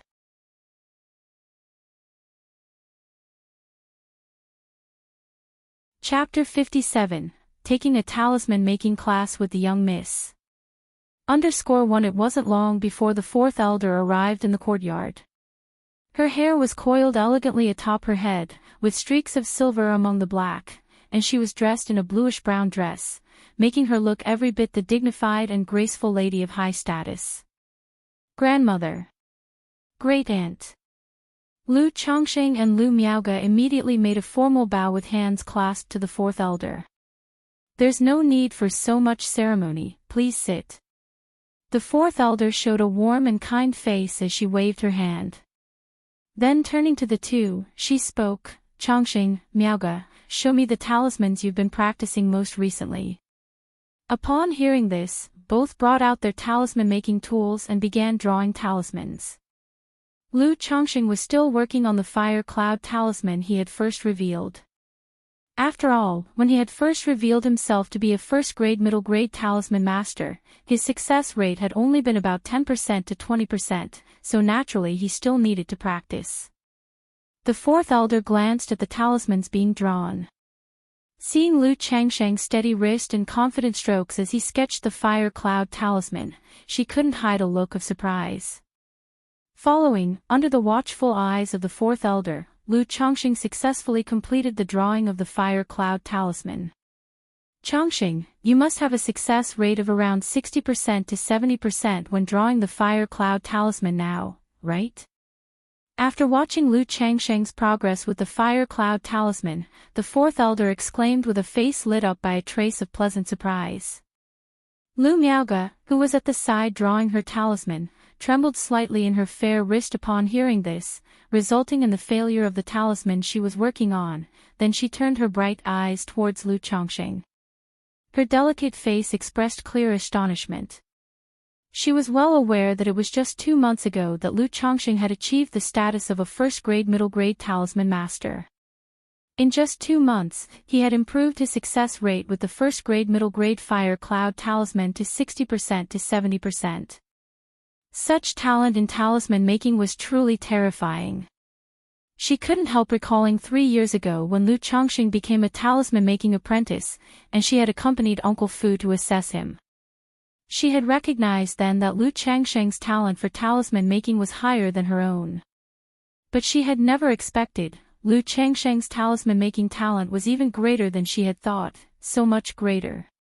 Without anyone's guidance, in just over 3 years, he had become a middle-grade talisman master. Now, under the mentorship of the fourth elder, the fire cloud talisman, which originally only had a success rate of 20%, had improved in just 1 month to a staggering 60% to 70% success rate. This progress was simply terrifying. Even though she was usually as calm and poised as water and was already trying to draw superior grade talismans to challenge for the superior grade talisman master title, in that moment, in front of Lu Chongqing, she couldn't help feeling a sense of despondency and frustration. She pursed her lips, put aside her feelings of loss and defeat, and took out a new piece of talisman paper to start drawing again. It's all thanks to your guidance last time, grandmother. I've been practicing hard at home to achieve this success rate.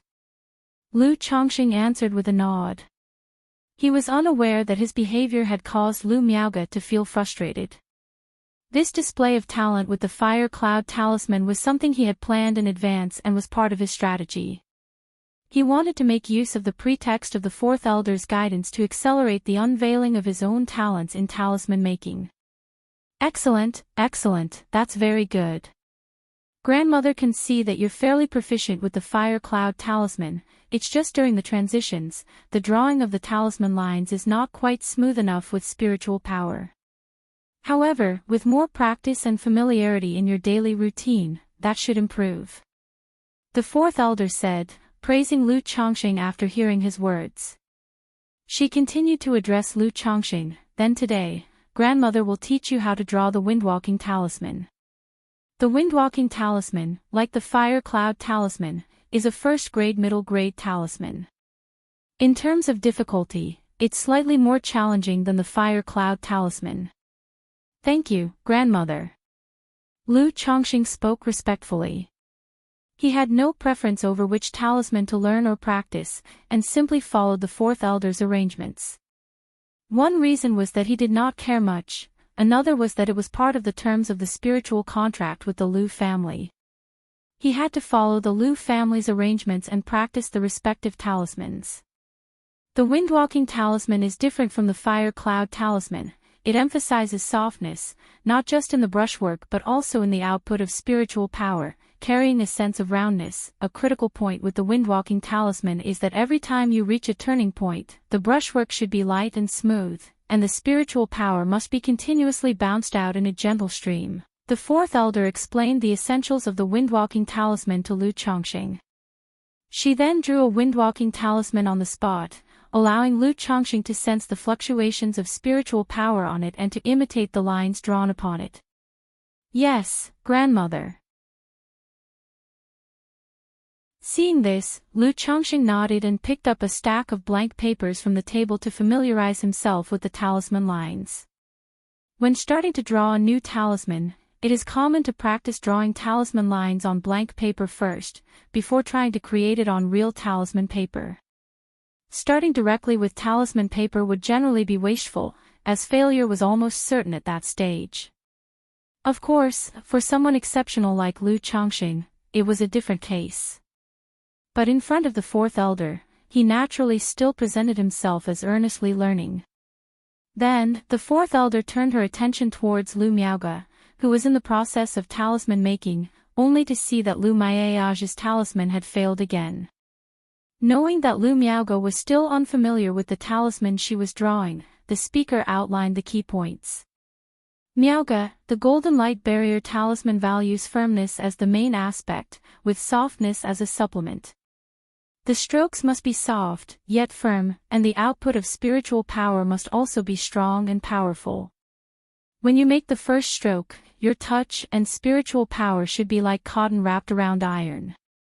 At the first turn of the talisman line, you need to add a bit more gathering feel, while your spiritual power should release. After the ninth turn, the power must flow continuously without end, making talismans, with higher grades of talismans, becomes more difficult and complex. The process of beginning, continuing, turning, and concluding every stroke and line follows very strict standards.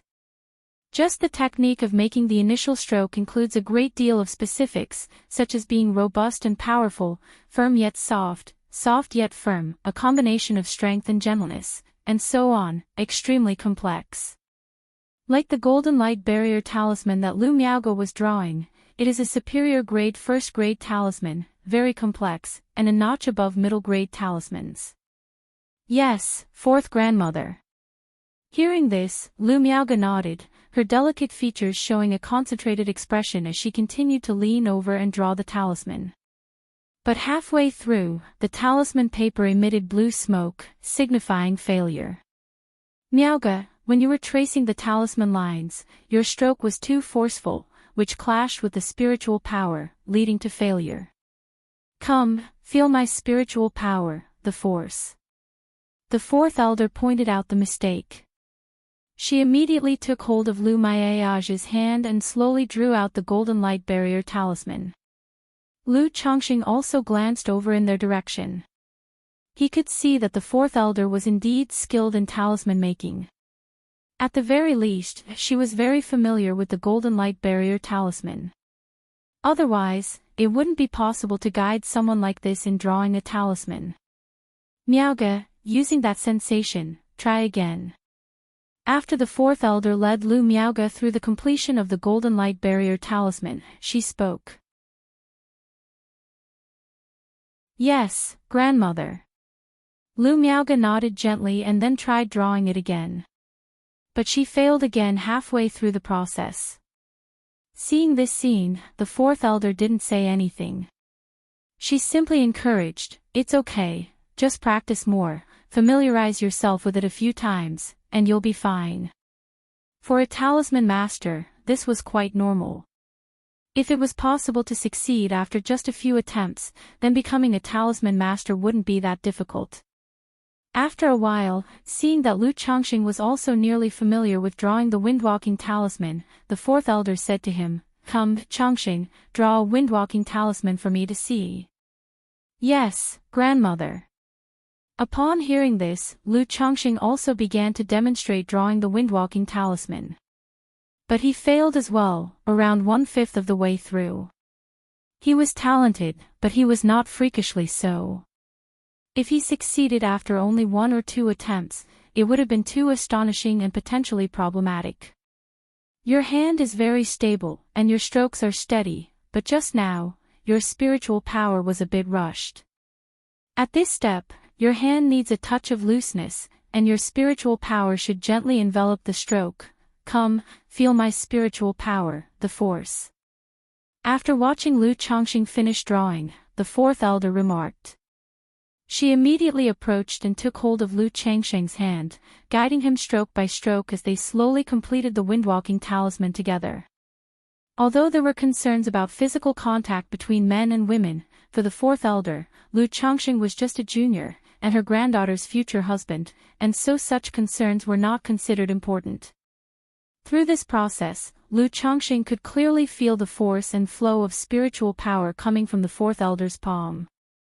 At this step, your hand should be loose, with your spiritual power enveloping the stroke, imparting a sense of bounce, a light flick of the wrist, finishing the rest in one go.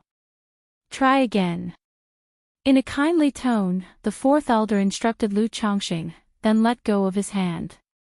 "All right, grandmother." Lu Changxing nodded, but did not start drawing immediately. Instead, he took out a gourd from his storage bag and took a sip of liquid before continuing. Inside was white jade 100 flowers wine, which had the effect of restoring spiritual power and calming the mind. It was helpful for his talisman making. He naturally didn't need the wine to calm his mind, but it was necessary to help restore his spiritual power. The fourth elder made no comment on this. She knew that Lu Changxing was only at the 3rd level of Qi cultivation and couldn't draw too many first-grade middle-grade talismans without relying on spiritual wine for power restoration. Then, under the fourth elder's watchful eye, Lu Changxing managed to draw about a quarter of the talisman before failing. Your spiritual power didn't fully envelop the stroke. To be focused on a point, try a few more times. After watching, the fourth elder gave her feedback. And so it went. Under the fourth elder's tutelage, a morning passed. That morning, neither Lu Changxing nor Lu Miaoge succeeded in creating any new talismans. But they had at least gained an introductory understanding of these types of talismans and grasped their essentials. Next, they just needed to go back and practice more, to become more familiar.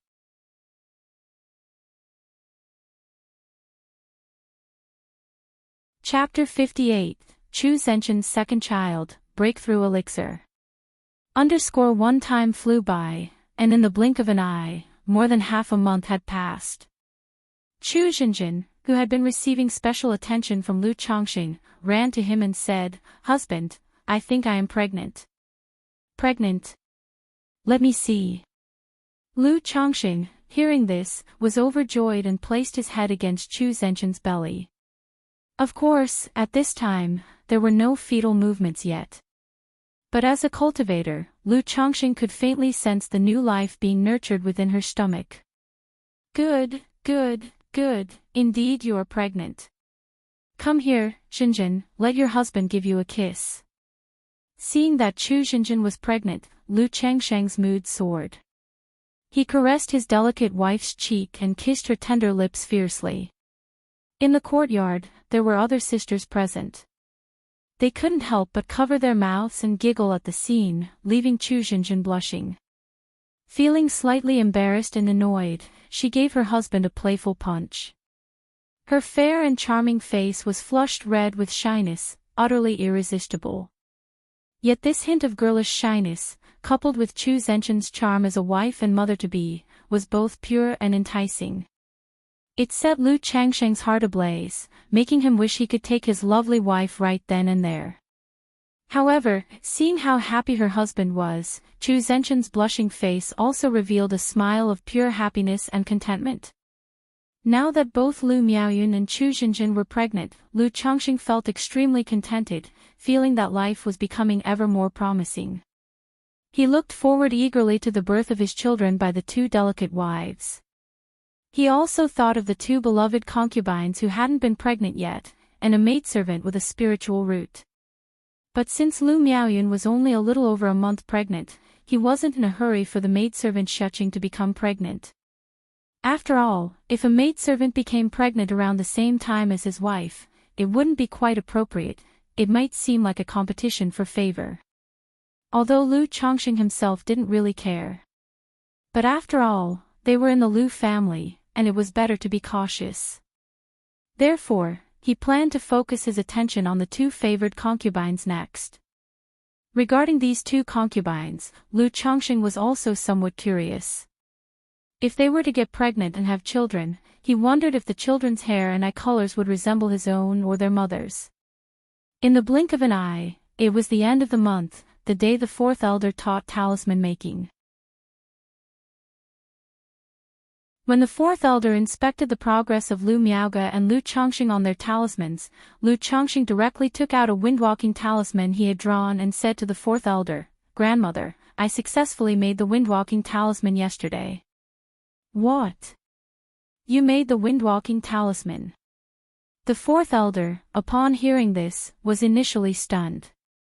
Then, looking at the talisman in Lu Changsheng's hand, her face lit up with delight. She hadn't expected that in just a month, Lu Changxing would have succeeded in making the windwalking talisman. You must know that the most difficult part of talisman making is the first step, moving from nothing to something. Once the first step is successful, the subsequent process from 1 to 10 becomes much simpler. Lu Miaoge, standing beside them, also looked at Lu Changxing with immense surprise upon hearing this. These past 2 months, she had hardly made any significant progress on her golden light barrier talisman. Though the talisman she was practicing was a superior grade talisman, back when she was at Lu Changsheng's current level, it took her roughly 3 months to succeed with the golden light insignia, which was equivalent to the windwalking talisman in difficulty. Yet now, Lu Changxing had managed to successfully make the windwalking talisman in just 1 month. Lu Miaoge bit her lip gently, feeling somewhat disheartened by the blow. In talisman making, her talent was already considered quite good. Otherwise, among the many Lu family disciples, she wouldn't have been the only talisman master, and she was even on the verge of breaking through to become a first-grade superior talisman master. The fourth elder had told her that she had a real gift for talisman making, with the potential to become a second-grade talisman master one day. But at this moment, her formerly pride-worthy talent in talisman making was completely crushed by Lu Changxing. She could already foresee the day when she would be surpassed by him. The fourth elder took the windwalking talisman from Lu Changsheng's hands. Her fingers traced it inch by inch, feeling both the strokes and the flow of spiritual power within it. "You don't have any issues with drawing the lines for the talisman, your grip and drawing are exceptionally steady, which shows a rare talent," she said. "However, regarding spiritual power, there's a lot left to be desired in terms of proficiency and stability. For instance, this particular point here has a clear issue. Any carelessness could lead to failure, and then there's..." The fourth elder provided a detailed critique of Lu Changsheng's talisman, pointing out the specific issues. She then said, "Changxing, draw another windwalking talisman for me to see." "Yes, grandmother." Lu Chongqing responded and took out a sheet of talisman paper to begin drawing. However, not even halfway through, the talisman started to give off blue smoke, another failure. At this point, the spiritual power must be wrapped tightly around the brush strokes, but after making a turn, it must be released immediately, with a spring in the motion, the fourth elder said out loud, indicating for Lu Chongqing to continue. After that, Lu Chongqing failed again. He had just started yesterday, so his success rate for making talismans should be at most 10%. Naturally, he couldn't show himself to be too skilled. Under the guidance of the fourth elder, Lu Chongqing failed 2 more times. Upon seeing this, the fourth elder didn't say much. She simply comforted him, "It's okay, you're just a bit nervous, and you have just started. Familiarize yourself with it, and you'll be fine. Come, grandmother will guide you through drawing a talisman once more." Afterward, she held Lu Changsheng's hand again and helped him draw the windwalking talisman. "Thank you, grandmother. Chongqing will definitely work hard and not disappoint you," Lu Chongqing said to the fourth elder. "Good child, I am already very satisfied with your performance. Grandmother believes that as long as you work hard, you will surely become a second-ranked talisman master in the future," the fourth elder said kindly. She was very satisfied with her grandson-in-law Lu Chongqing. Not only did he have exceptional talent in talisman making, but he was also very steady and treated her granddaughter well. The only fault she could find was that he had too many wives and children. He spent too much time thinking about marrying and having offspring. In her opinion, if Lu Chongqing could concentrate all his efforts on talisman making and focus on the talisman path, he could go much further in the future. By the way, Chongqing, you've been at the 3rd level of qi refinement for a while now, haven't you? Suddenly, the fourth elder turned to Lu Chongqing and asked. "Yes, grandmother. I reached the peak of the 3rd level in qi refinement 8 months ago, but as you know, my spiritual root is only 9th grade, Lu Chongqing responded, unable to suppress a wry smile. He had been at the peak of 3rd level in qi refinement 8 months prior. He had not slacked in his cultivation since then, but he had felt no loosening of his bottleneck.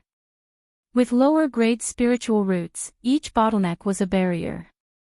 "If you need it, grandmother can apply to the family for a breakthrough elixir for you," the fourth elder said after a slight pause. The transition from the 3rd to the 4th level of qi refinement marks the progression from the early stages to the middle stages, a significant hurdle. The poorer the quality of the spiritual root, the harder it is to break through. In such cases, apart from relying on time to grind through, one can also seek help from breakthrough elixir medicines to overcome the bottleneck. "Thank you, grandmother, but I would still like to continue trying to break through on my own," Lu Chongqing said, politely refusing. He was frustrated by the bottleneck but not desperate to break through it. For now, he did not wish to rely on elixir medicines. His reasoning was simple. If he used a breakthrough elixir to advance from the 3rd to the 4th level in qi refinement, the difficulty of moving from the 6th to the 7th level would increase. If at the 6th level he again used a breakthrough elixir, it would make the foundation establishment even more challenging later on. Occasional help from elixir medicines like the yellow dragon elixir was fine as they had no side effects. However, using breakthrough elixirs that stimulated one's potential to advance could have an impact. For most people, if they weren't considering foundation establishment, using breakthrough elixirs wouldn't be a big deal. But Lu Changsheng's focus was on the future, not the present. Since he wasn't in a rush to break through, he preferred to try and make it on his own for as long as possible. If he truly couldn't progress and needed help, then he would consider using elixir medicines. When the fourth elder heard Lu Changsheng's refusal, she was slightly surprised. But she quickly smiled and praised him. "Good, it is spirited of you. If you encounter any problems with your cultivation, feel free to come to grandmother." Lu Miaoge, who was standing nearby, also revealed a touch of surprise in her beautiful eyes upon hearing these words. It was known that breakthrough elixirs were extremely precious. One for breaking through to the middle stages of qi refinement was worth hundreds of spirit stones and was scarce. In the Lu family, it required contributions to exchange for one. Now that the fourth elder had offered to apply for one on behalf of Lu Chongqing and he had declined, expressing a desire to rely on his own effort to break through. For someone with a 9th grade spiritual root, overcoming a bottleneck was far from easy. Nonetheless, she said nothing. Instead, her impression of Lu Chongqing deepened somewhat. She felt that he was very different from the person she had formed an image of. After that, the fourth elder shared some knowledge about talisman making with Lu Chongqing and Lu Miaoge and told them it was about time to return home. Miss seemed to look at me in a somewhat unusual way just now. As they walked away from the fourth elder's residence, Lu Chongqing surveyed Lu Miaoge's graceful retreating figure, his eyebrows slightly raised. He naturally didn't think that this young lady had taken a liking to him. Could it be that she was struck by the talent in talisman making I've displayed recently? Lu Chongqing suddenly conjectured. He thought to himself, if that's the case, then this young lady isn't as detached and indifferent as she appears on the surface, and not untouched by worldly concerns. Indeed, she is not a true immortal. How could she be free from worldly desires? They all have emotions and desires. The second young lady also seemed cold and noble on the outside, but her true character didn't match that at all. Lu Chongqing chuckled softly, not taking it too to heart, and headed home.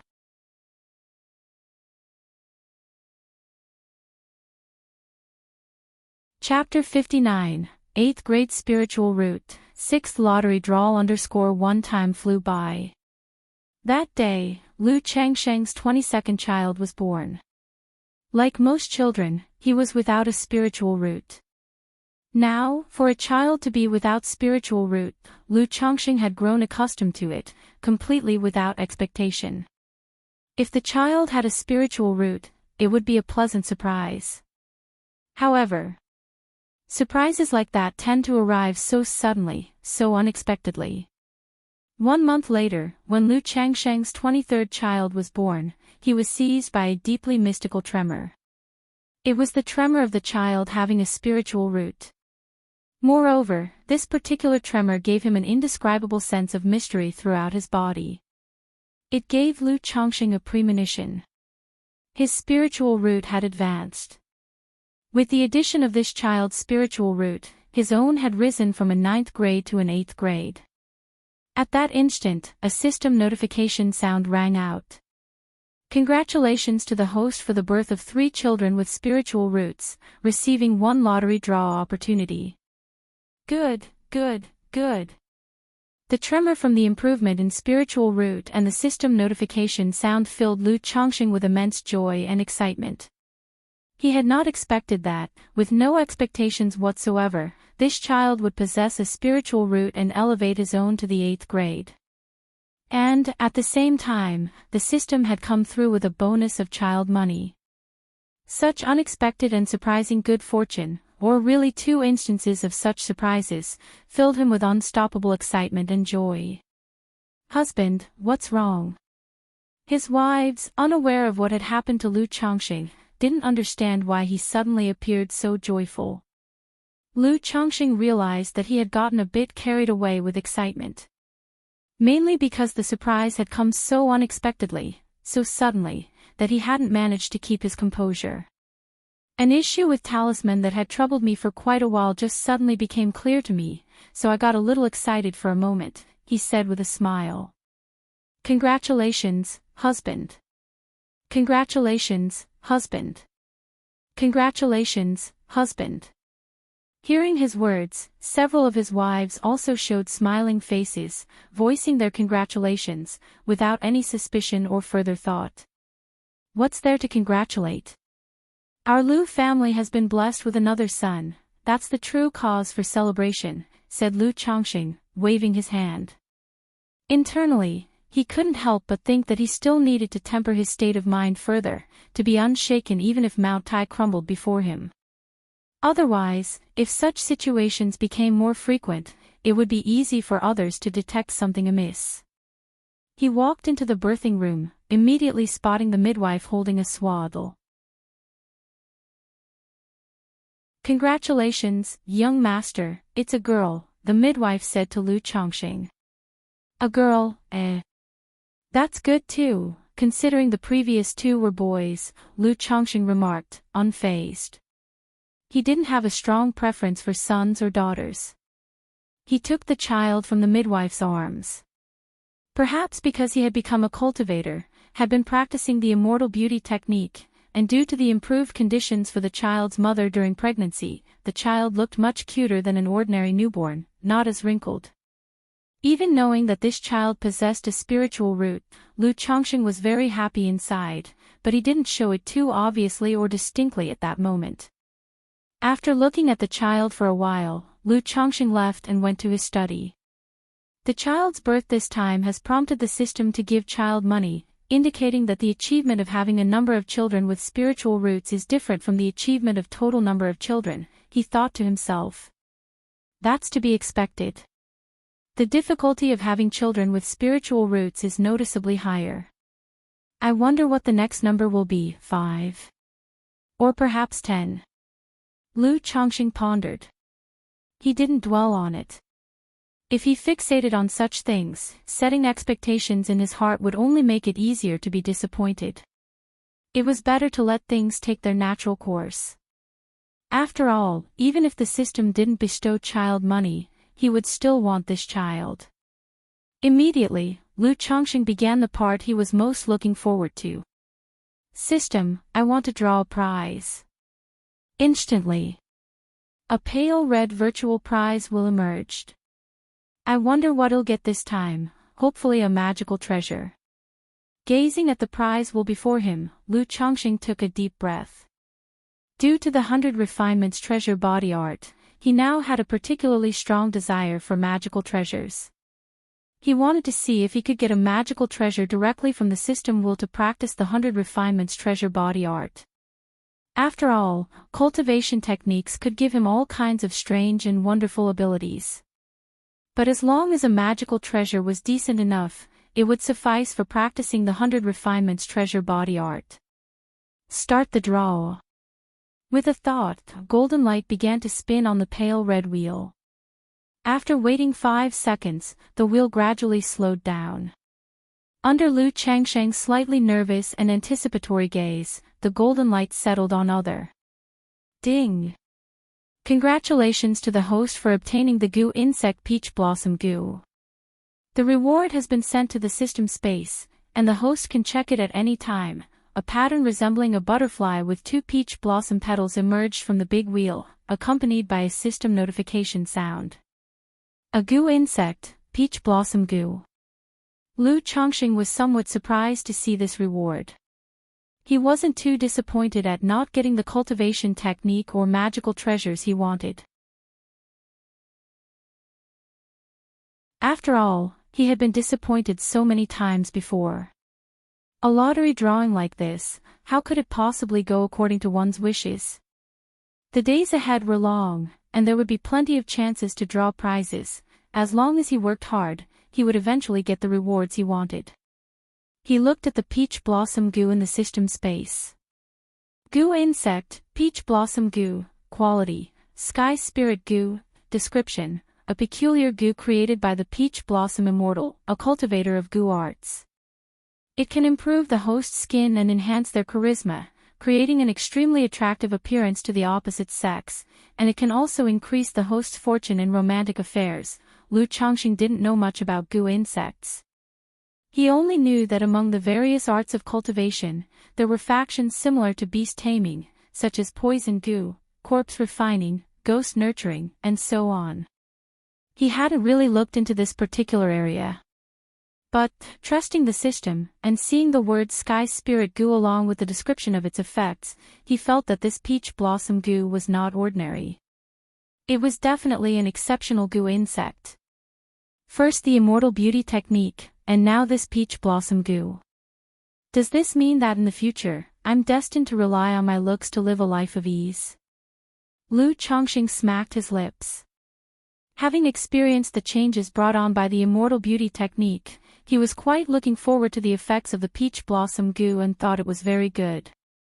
After all, he had been practicing the immortal beauty technique for over 3 years to achieve such handsomeness. Now with the peach blossom goo added to the mix, wouldn't he be the dream of millions of fairies in the cultivation world? Especially since the appearance enhancement from the peach blossom goo was targeted at the opposite sex. Not only was it targeted at the opposite sex, but it could also enhance one's romantic fortune. Handsome, with good romantic luck, wouldn't that be a killer combination? It was simply made to measure for a future where he would be surrounded by wives and consorts, the nemesis of fairies and witches. Romantic fortune. Although the concept of fate is mentioned in the cultivation world, it is nebulous and mysterious, with no detailed explanations. Most books only mention that some people are born with great fate and can turn misfortune into blessing in whatever they do. They might even stumble upon treasures when leaving their homes, charging ahead on the path of cultivation, advancing triumphantly and rapidly.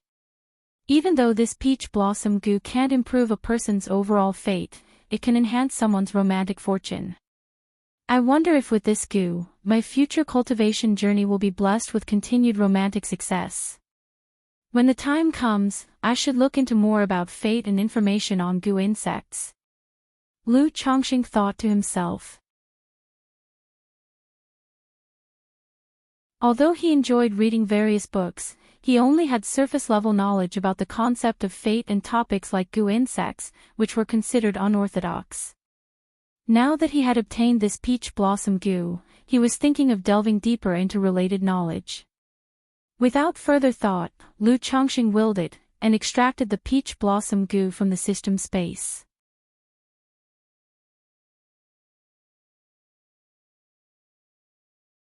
Chapter 60, Peach Blossom Goo. _1 As Lu Chongqing extracted the peach blossom goo, a butterfly with wings that resembled 2 pinkish-white peach petals appeared out of thin air in front of him. This peach blossom goo was only the size of a thumb with a faint pink glow emanating from its delicate and tender body.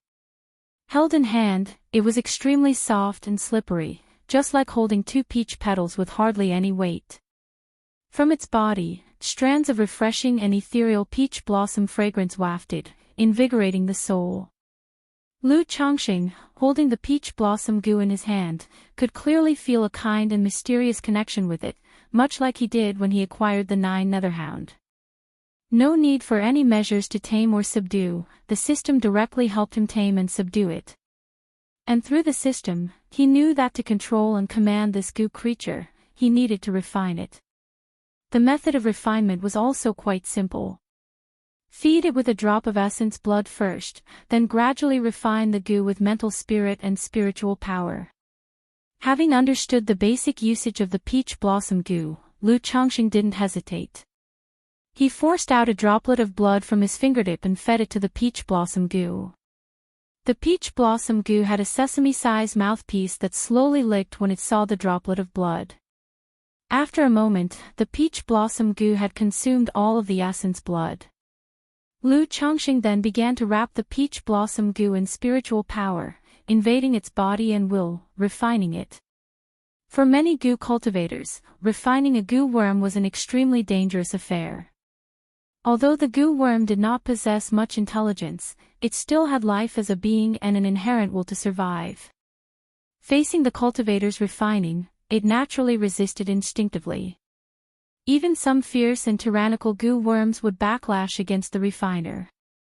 However, this peach blossom goo was obtained by Lu Chongqing through a system lottery, and there was already a slight intimate connection between them, so this problem didn't exist.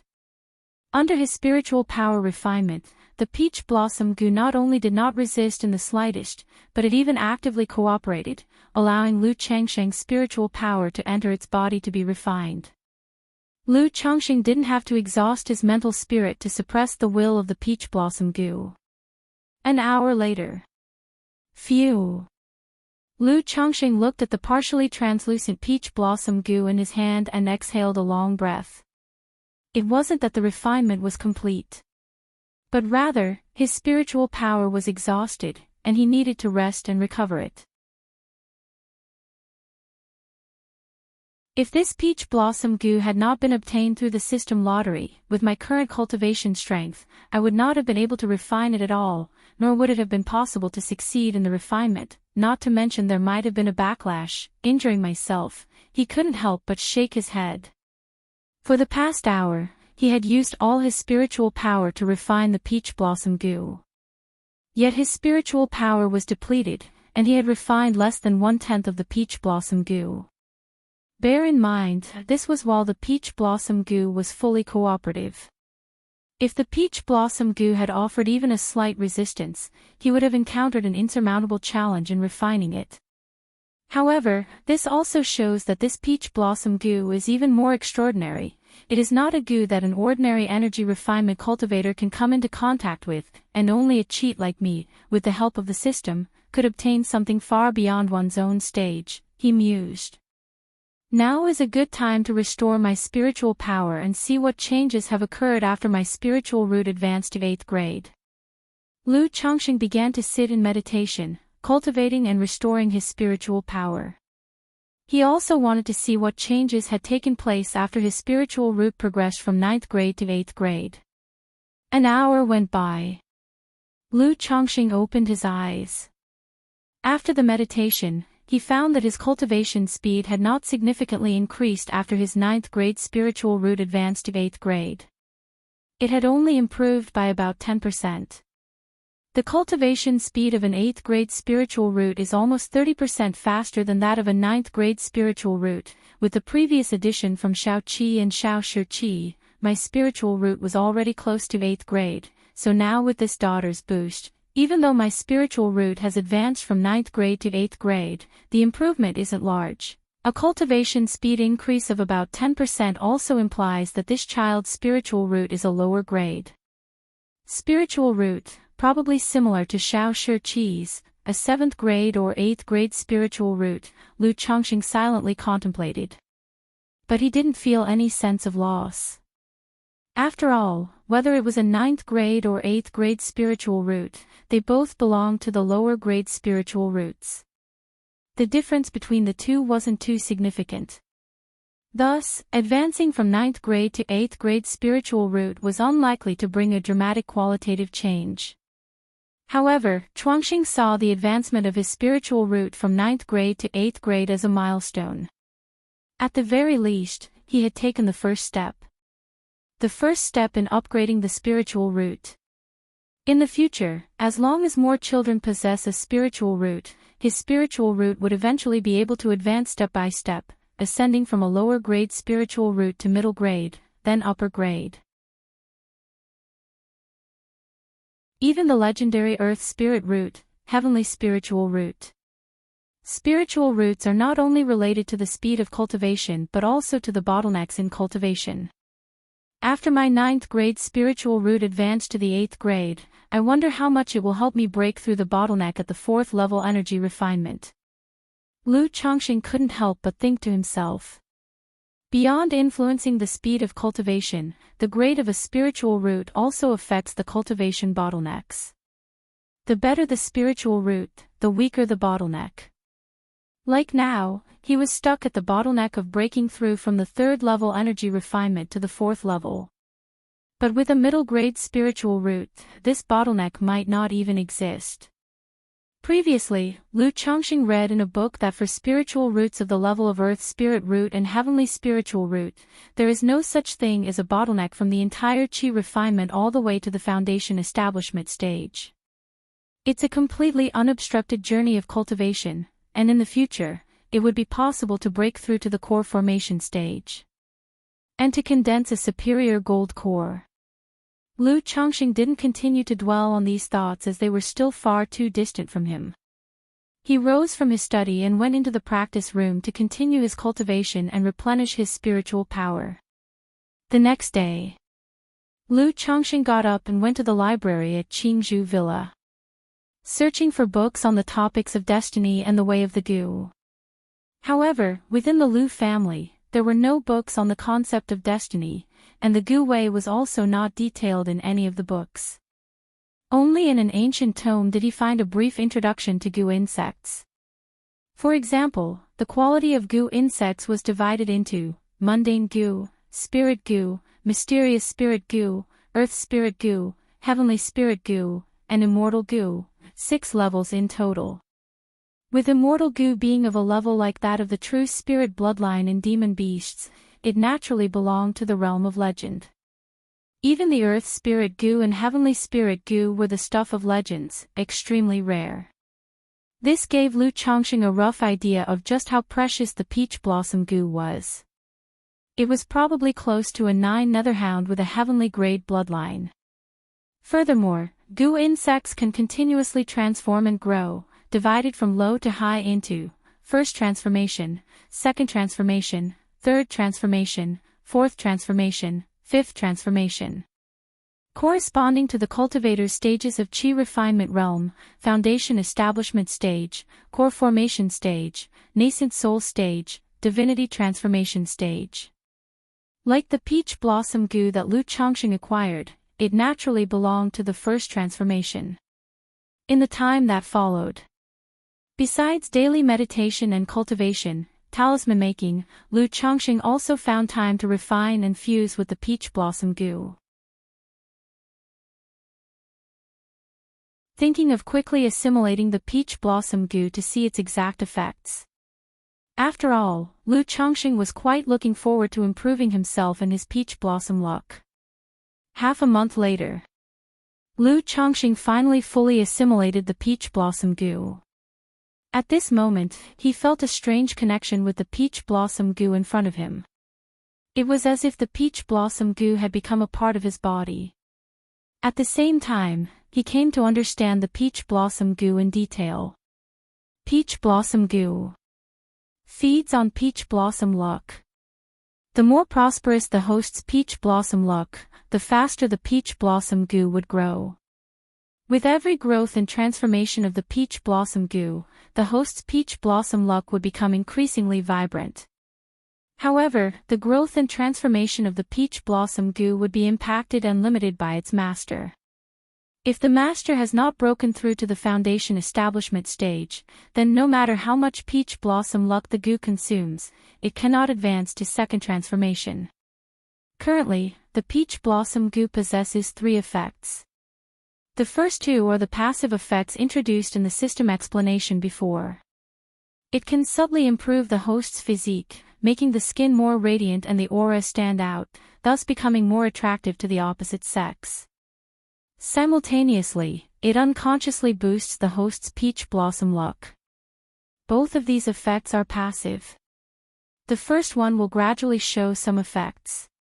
The second, peach blossom luck, is more elusive and intangible. The third effect of the peach blossom goo is an active one. By activating the peach blossom goo, it can release a fragrance known as 5 aggregates peach blossom miasma. This aroma has the effect of bewildering and enchanting the mind. Both people and animals, as well as plants, will be influenced. As for the impact, it depends on the strength of the goo insect. As the peach blossom goo is currently only at the first transformation, the power and effects of the 5 aggregates peach blossom miasma correspond to the chi refinement realm.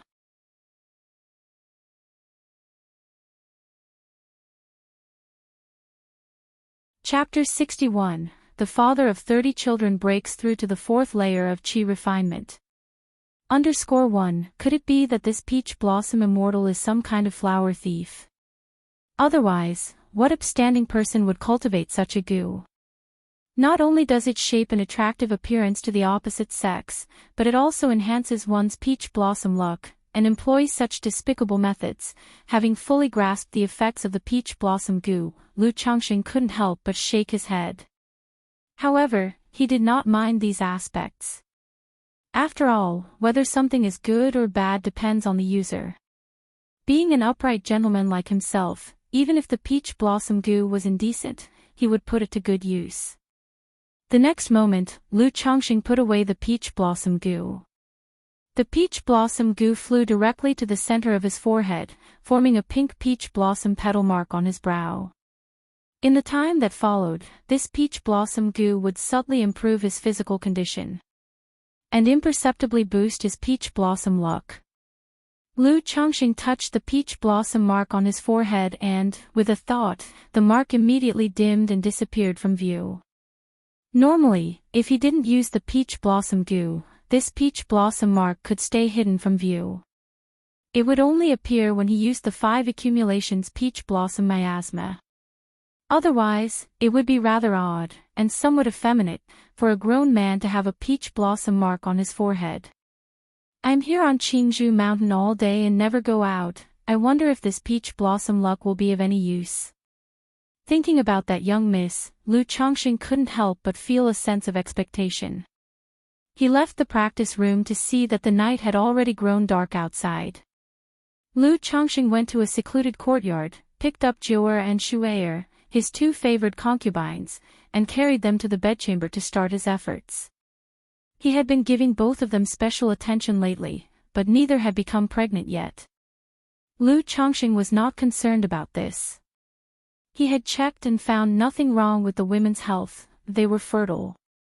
With persistent efforts, success would come sooner or later.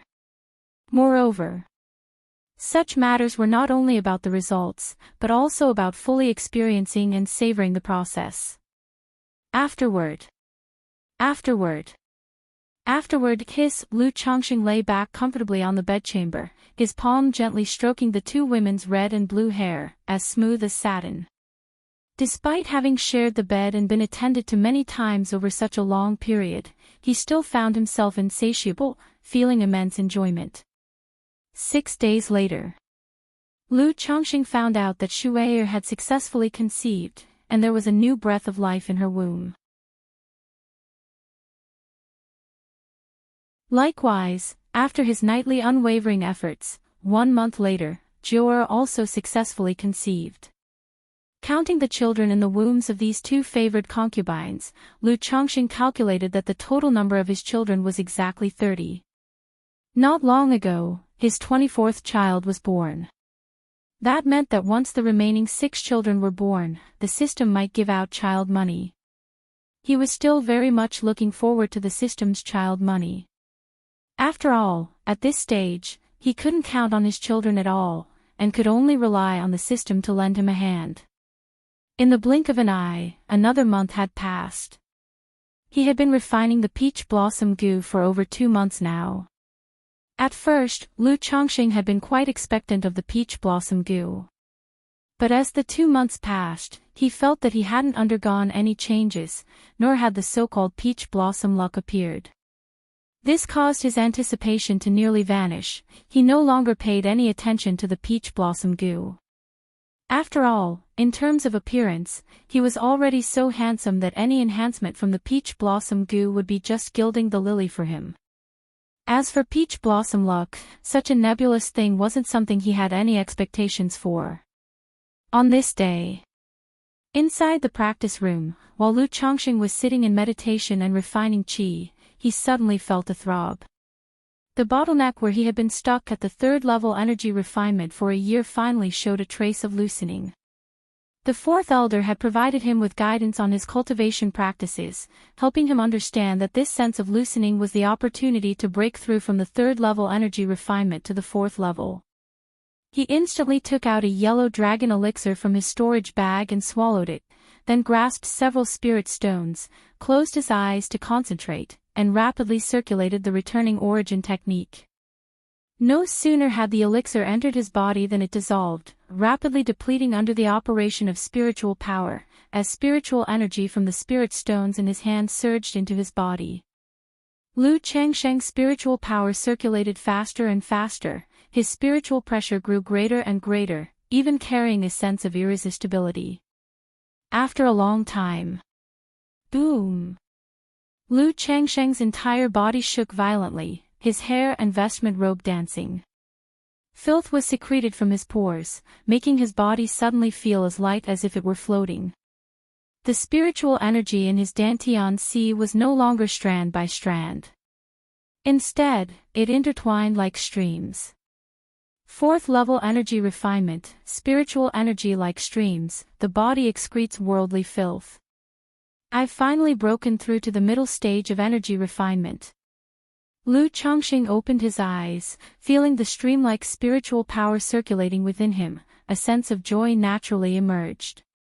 A year ago, he had already practiced up to the peak of the third-level energy refinement. But he had been stuck for a full year until today when he was finally able to break through. He felt that if it weren't for his 9th grade spiritual root advancing to an 8th grade more than 2 months ago, he would probably have been stuck for even longer. No wonder Hong Yi remained at the 3rd level energy refinement for 3 or 4 years without breaking through to the 4th level. Lu Chongqing also understood why Hong Yi had stayed at this realm for so long. In Qingzhou Valley, he enjoyed the benefits of a 2nd grade spiritual vein. His meals consisted of jade bamboo rice, demon beast meat, and spiritual vegetables. He drank spiritual tea and occasionally indulged in spiritual wine, and every month he had a yellow dragon elixir to assist his cultivation. Even under these circumstances, he was still trapped by the bottleneck for so long. Although Hong Yi had an 8th grade spiritual root, in the secular world where spiritual energy was scarce and resources limited, and he was busy with errands, breaking through the bottleneck was even harder. This also made him think of Xiao Xia, who had broken through to the 4th level energy refinement during their 3-year agreement. Thinking about it now, it could only be said that a 4th grade spiritual root was truly terrifying. If it were an upper grade spiritual root, or the legendary Earth Spirit root, Heavenly Spiritual root, how terrifying they would be. Lu Chongqing didn't think too much about it, stood up, and used a cleansing technique to remove the impurities and filth excreted from his body during the breakthrough. Then he walked out of the practice room somewhat excitedly. It was winter at this time, and snowflakes were fluttering outside, with a layer of pure white snow covering the ground. Although his Qingzhou robe offered protection against the heat and cold, the sudden opening of the door and the cold wind that blew in still made Lu Chongqing feel a hint of chill. But it was only a momentary chill. The spiritual power within his body and the vestment robe he wore made the cold dissipate immediately. Unknowingly, I've also been at the Lu family for 5 years. Lu Chongqing looked at the green, vigorous, and sturdy Qingzhou bamboos amidst the snowflakes. He thought of the time when he had awakened his previous lives' memories on the heart-questioning platform, after being eliminated by the Qingyun sects examination. He chose to become a son-in-law who entered the Lu family by marriage. Over the past 5 years, relying on his relentless efforts, he had cultivated from an ordinary person to the 4th level energy refinement. He had also fought from being a breeding son-in-law in the Lu family to a son-in-law who married the granddaughter of an elder. Lu Chongqing walked slowly to the front courtyard, seeing a few children in padded jackets running around in the snow playing. A faint smile appeared on his face. These were the fruits of his 5 years of hard work.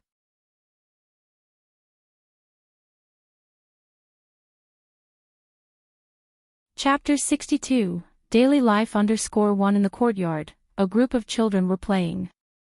Daddy. A little girl dressed in a red cotton padded jacket and fur coat, sitting on a swing and nibbling on a hawthorn stick, called out crisply when she saw Lu Chongqing.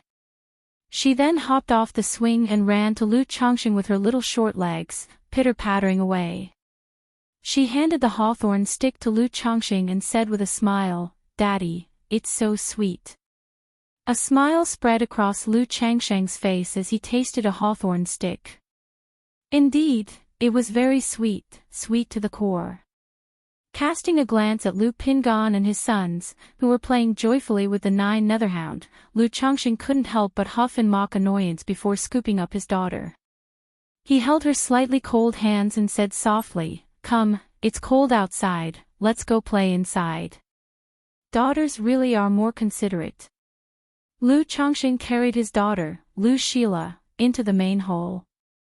There were several braziers placed on each side of the hall with charcoal burning to dispel the chill. His wives and concubines were happily chatting together. However, there were always a few toddlers who had just learned to walk wandering about. Not only did they seem like they could fall at any moment, but they also liked to pick up anything they saw and stuff it into their mouths, requiring constant vigilance. Dad Ada. At that moment, little Qi Lu Xianji rode over on a mechanical wooden horse and signaled to Lu Chongqing to move aside. Lu Chongqing saw this and stood his ground, refusing to move. Then Lu Xianji charged at Lu Chongqing with the mechanical wooden horse.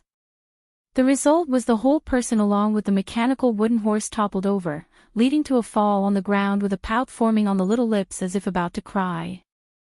Lu Chongqing couldn't help laughing at the sight. He immediately manipulated the mechanical wooden horse with his object manipulating technique to move data around his son. Lu Xianji, who was about to cry, stopped upon seeing this scene. He climbed back onto the wooden horse and ran around happily under Lu Changsheng's control, his face brimming with joy. This child had a spiritual root, but he was not precocious or particularly sensible and was just like a normal child. "Daddy, hug." Little Ten, who was playing nearby, saw Lu Chongqing and staggered over with his little short legs, arms outstretched, asking. With one hand holding Lu Shila, Lu Chongqing picked up Little Ten with the other. Seeing her holding a white jade bun, he said, "Give Daddy a bite." Little Ten thought for a moment, then lifted the bun in her hand to him. "Daddy will show you how to eat a big bun in one bite," Lu Chongqing said and, in one bite, devoured the white jade bun that was as big as an adult's fist from Little Ten's hand. He astonished Lu Shila, Little Ten, and a few other small ones nearby, who all stared with wide eyes. But the next moment, Little Ten looked down at her empty hand. Where's my bun?" Looking at Lu Chongqing smacking his mouth, she pursed her lips in a pout, her face on the verge of tears. It was as if she was saying, "You ate such a big bun all by yourself, without leaving me any. Husband, why do you always like to tease the children?" Lu Miaoyun, with her belly bulging, walked over and chided.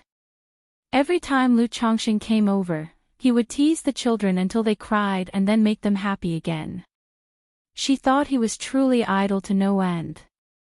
Speaking of which, she took a white jade bun from a bamboo steamer nearby and handed it to Little Ten, a motherly smile spreading across her face. "Here, Yue, be good, no crying. Kids are meant to be played with," Lu Chongqing said nonchalantly, also taking a white jade bun to eat. The bun tasted very nice, made of flour ground from white jade spirit wheat.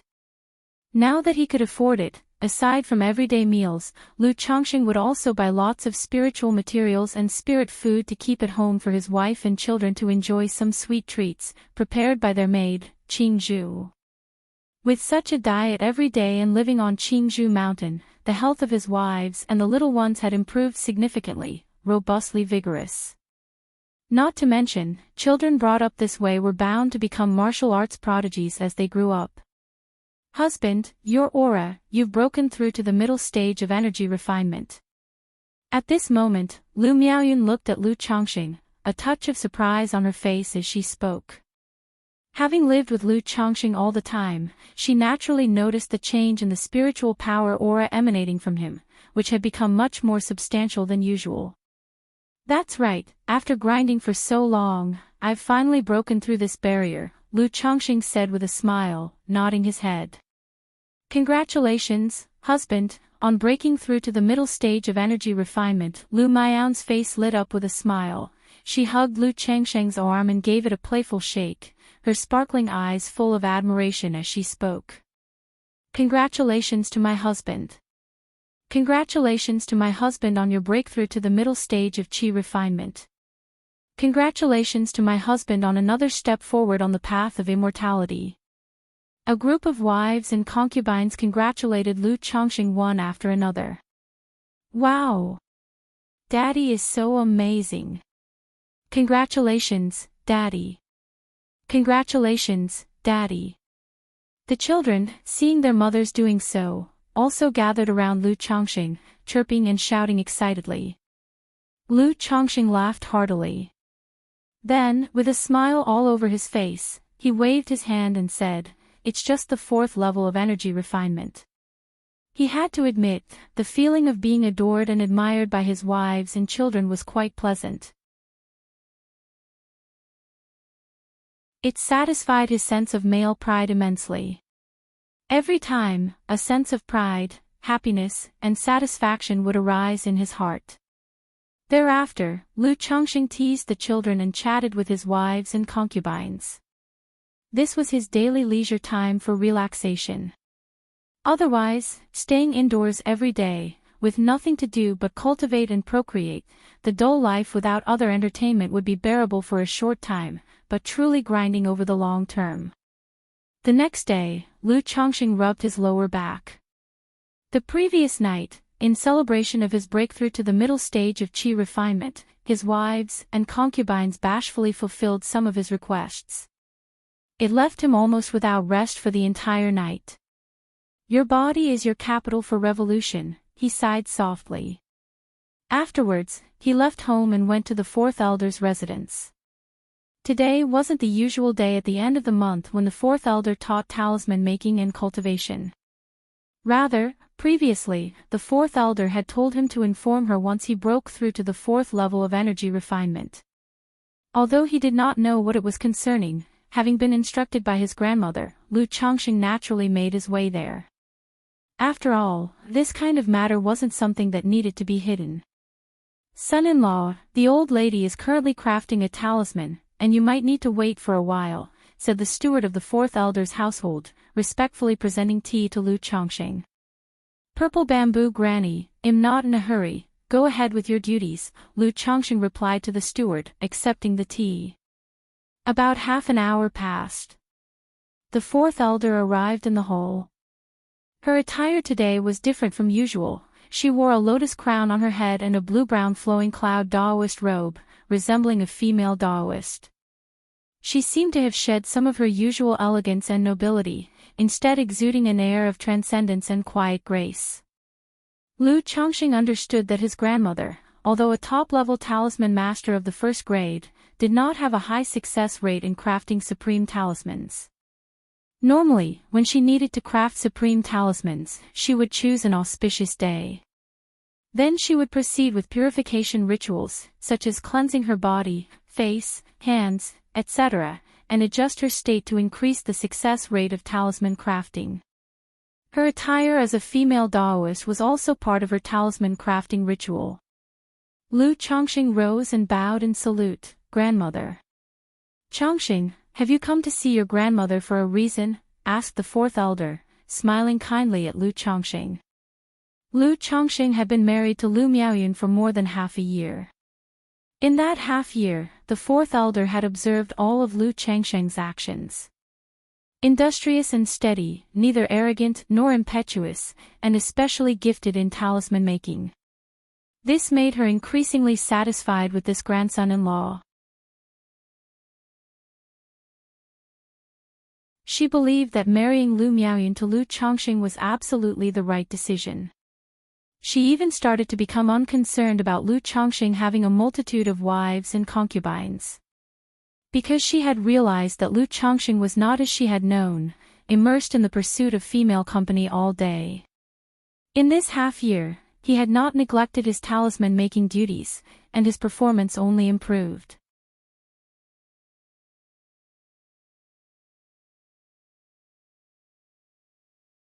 Chapter 63, Managing the Spiritual Talisman Shop _1 HM. "Chongqing, have you broken through to the fourth level energy refinement?" At this moment, fourth elder noticed the change in spiritual power emanating from Lu Chongqing's body, her face revealing a surprised yet delighted expression. Although Lu Chongqing had used the aura concealment technique to hide his internal spiritual power, his mastery of the technique was not profound, merely at the stage of basic proficiency. After all, once he had learned the basics of these fundamental spells, he did not spend too much time or thought on them.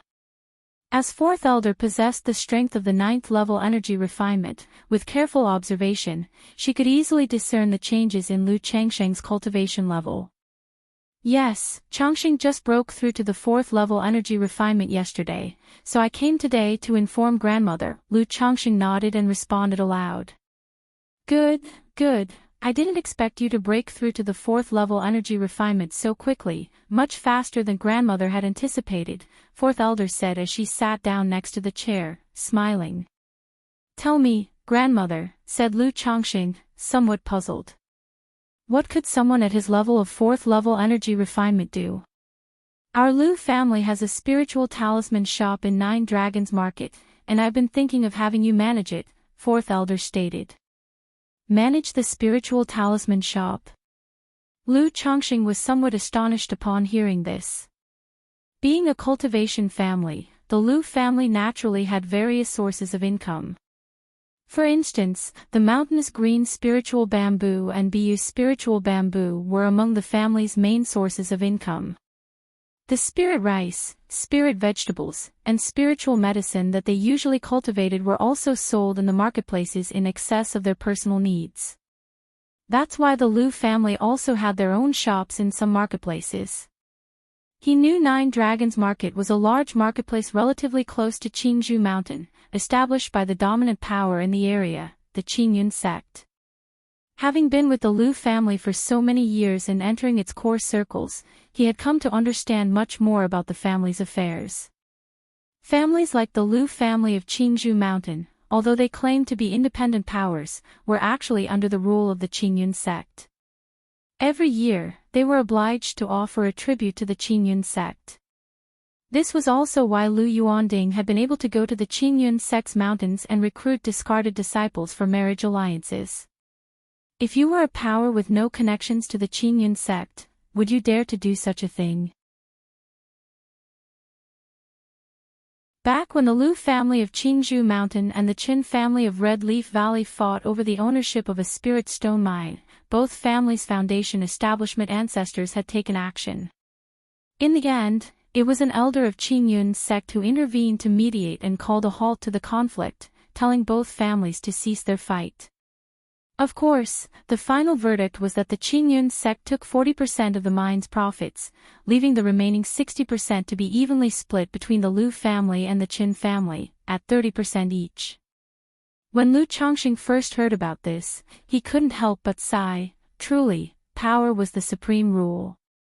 The Lu and Qin families fought to the death over the spirit stone mine's profits, and then the Qingyun sect simply came and took away 40%. With the two families daring not say a word. The fact that this spiritual talisman shop was located in Nine Dragons Market also indicated that among the Lu family's numerous shops, it was quite a decent one. Unexpectedly, 4th elder was actually suggesting to put such a shop under his management. Yes, I had previously left Miaoga in charge of the spiritual talisman shop, 4th elder confirmed.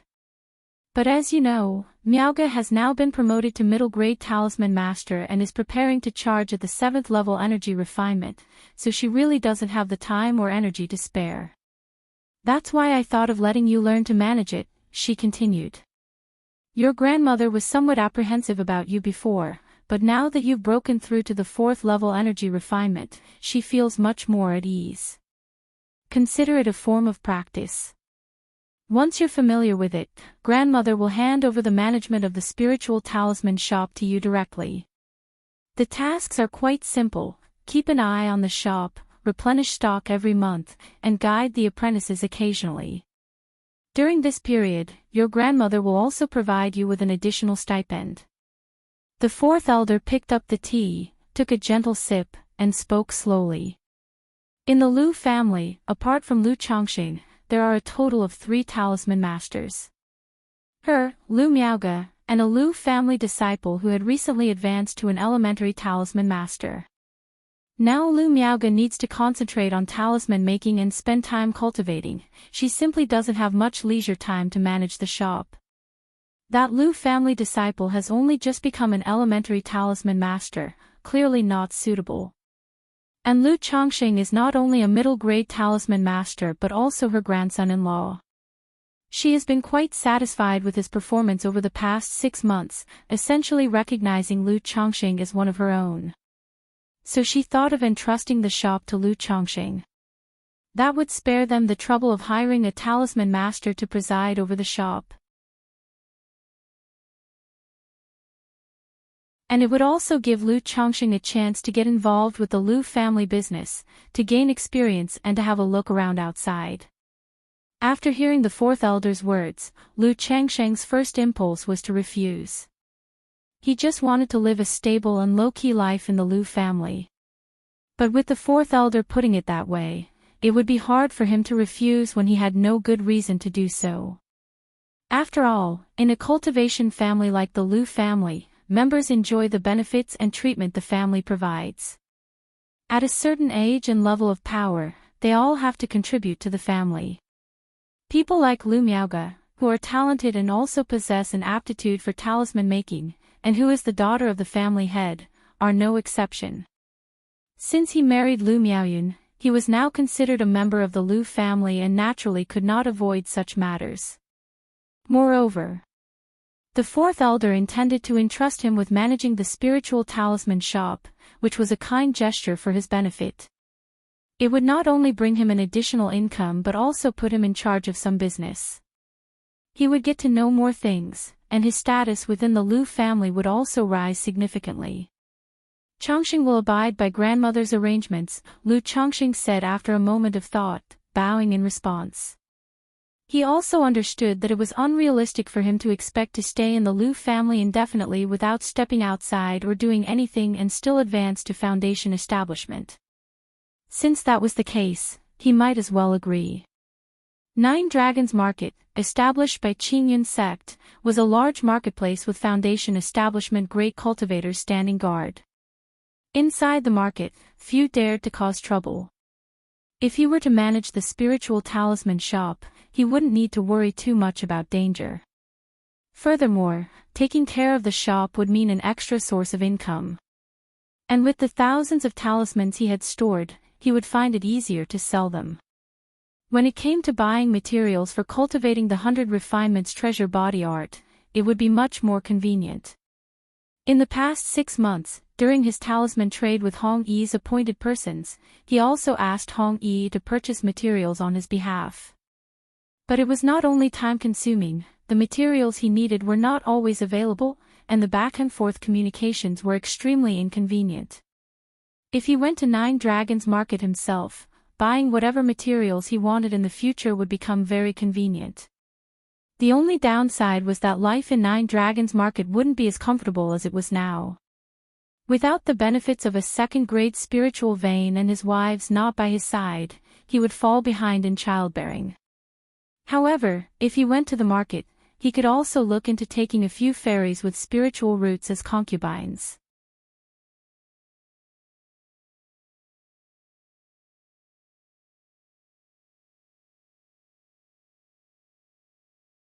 Chapter 64. The hard-workingly Feiyu _1 After returning home, Lu Chongqing spoke to his wives and concubines, including Lu Miaoyun and Chu Zhenjin, about his plans to travel to Nine Dragons Market in some time. His wives and concubines reacted with mixed feelings upon hearing this news. They were pleased that Lu Chongqing was taking responsibility for the family's enterprise, which was a good thing and demonstrated the Lu family's esteem for him. The worry stemmed from the fact that Lu Chongqing would be away from home for a long while, which was quite hard for them to bear. The Nine Dragons Market is not far from Qingzhou Mountain. When the time comes, I can return home once a month, just like the young miss. Once your husband gets acquainted there, I will take you out for a visit too. Lu Chongqing said to his wives and concubines. He had always found life in Qingzhou Valley somewhat dull and boring. The wives and concubines naturally felt the same. Therefore, if it turned out to be relatively stable in Nine Dragons Market, he thought of bringing a few of his wives and concubines over to stay and have fun, as a way to unwind. Thank you, husband. Thank you, husband. The women were very happy to hear this. Husband, take Shao Qing with you when you go, suggested Lu Miaoyun. That way, you'll have someone to look after you. Lu Miaoyun spoke up to Lu Chongqing at this point. I'm a grown man, I don't need anyone to look after me. Besides, you need Shao Qing to serve you right now, he replied with a wave of his hand, indicating he didn't need her to come. Husband, just take Shao Qing with you, if I can't accompany you, let Xiaoqing be by your side, please." Lu Miaoyun immediately bit her tender lip, her large watery eyes gazing at Lu Chongqing. At the same time, she gently shook his arm while leaning against him, cooing sweetly in a tender and charming voice. All right, I'll take her, just as you wish, Yuner." Lu Chongqing had always been a man to yield to gentleness rather than force. Seeing his wife's coquettish pleading, he indulgently agreed right away. He guessed that Lu Miaoyun wanted him to take Xiaoqing not only for her company but also to have someone keep an eye on him, to prevent him from flirting with other women outside and bringing back a flock of women. However, Lu Chongqing didn't mind. He felt it would be fine to take Xiaoqing along. It is easy to go from frugality to luxury, but difficult to go from luxury to frugality. He had been served by others for years and would indeed feel unaccustomed in a place without someone to serve him. Having his own person by his side would be convenient. Moreover, if he really wanted to take additional concubines, it would make no difference whether Xiaoqing was with him or not. But let's first see what the situation is like over there before deciding. "We don't even know what it's like right now," Lu Chongqing said, pinching his wife's cheek. After all, he was going there for business. Bringing a maidservant without knowing anything about the situation would seem as if he were going for pleasure rather than business, and it would leave a poor impression. Emichem, seeing her husband agree, Lu Miaoyun immediately gave a sweet and slightly naive smile. She also understood that preventing her husband from taking new concubines was impossible. But as a woman and a wife, it wasn't possible to just watch and do nothing either. That night, knowing that Lu Chongqing would leave home in a few days, all his wives and concubines lovingly attended to him with tender care.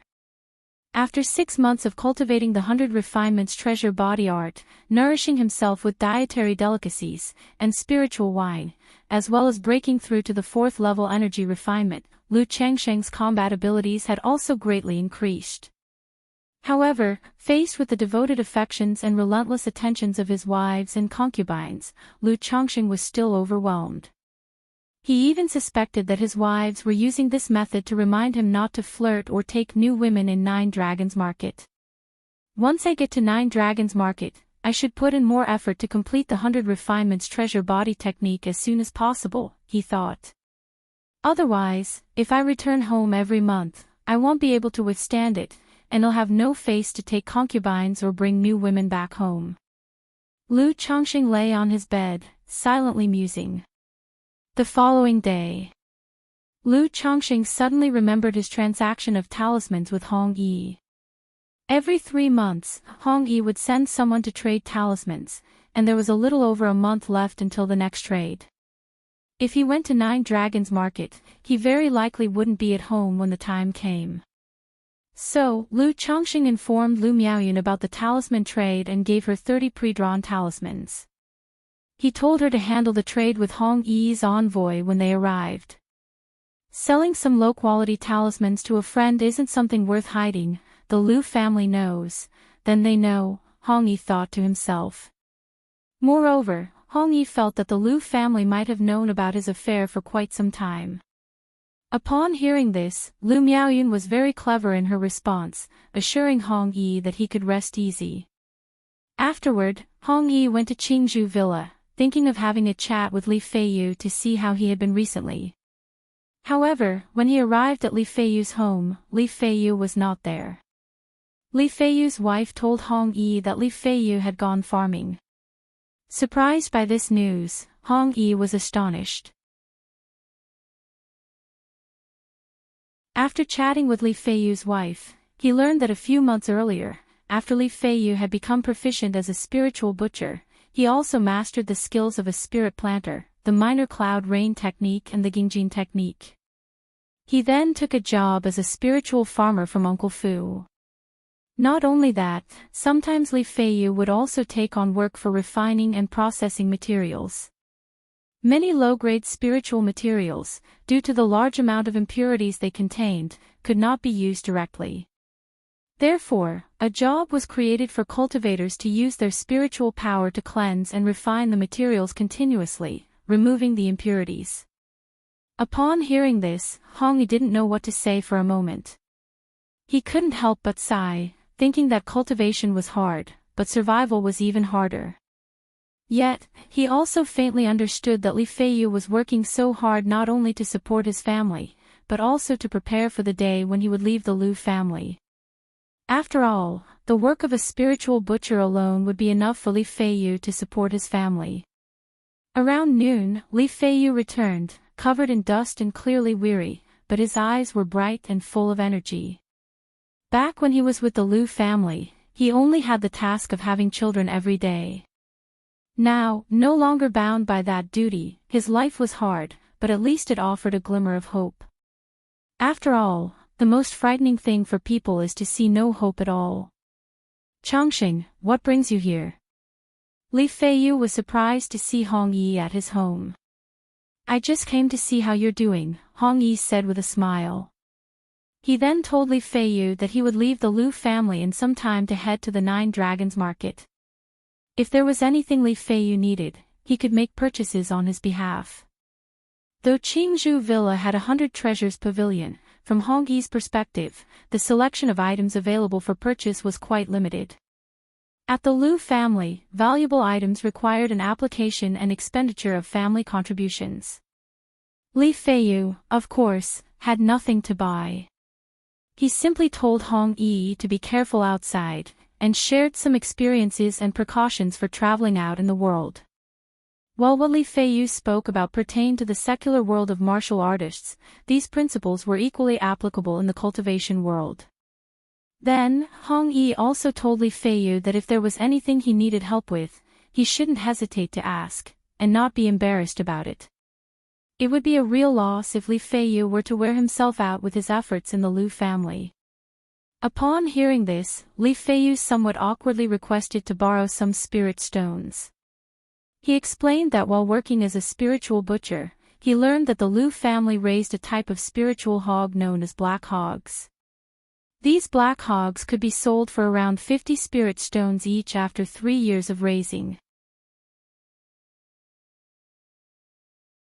In the past 6 months, he had mastered the breeding process and methods for these black hogs and wished to raise 2 on his own. But the cost for 1 piglet was 6 spirit stones, and he currently did not have enough initial capital, only managing to spare 4 spirit stones. Upon hearing this, Hong Yi couldn't help shaking his head, thinking how determined Li Feiyu was. Not only was he juggling his role as the spiritual butcher and spirit planter, but he was also planning on raising 2 spiritual hogs. However, he also knew that with Li Feiyu's current circumstances, hard work and effort were his only options for cultivation. Right away, Hong Yi took out 20 spirit stones and lent them to Li Feiyu.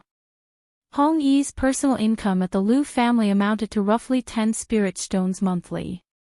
In addition, completing his talisman-making tasks granted him another 10 spirit stones each month, and he could often turn in an extra 3 to 5 talismans for about another 10 spirit stones. Moreover, every 3 months, Hong Yi could also expect over 40 spirit stones from Hong Yi. Therefore, his current income was quite substantial. So, he was able to lend some spirit stones to help Li Feiyu. But Li Feiyu only borrowed 10, stating that 10 would be sufficient, and he could repay them once the spiritual rice from the spirit fields was ready to be harvested. Hong Yi didn't say much in response, understanding Li Feiyu's character. Later, after having a meal at Li Feiyu's place, the 2 men enjoyed some spiritual wine and chatted before Hong Yi took his leave.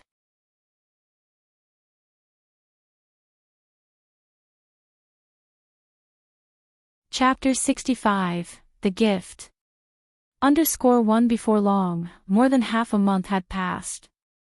One day, the steward from the 4th elder's residence came and requested Lu Changsheng's presence. Upon hearing this, Lu Changsheng immediately followed the steward to the 4th elder's dwelling.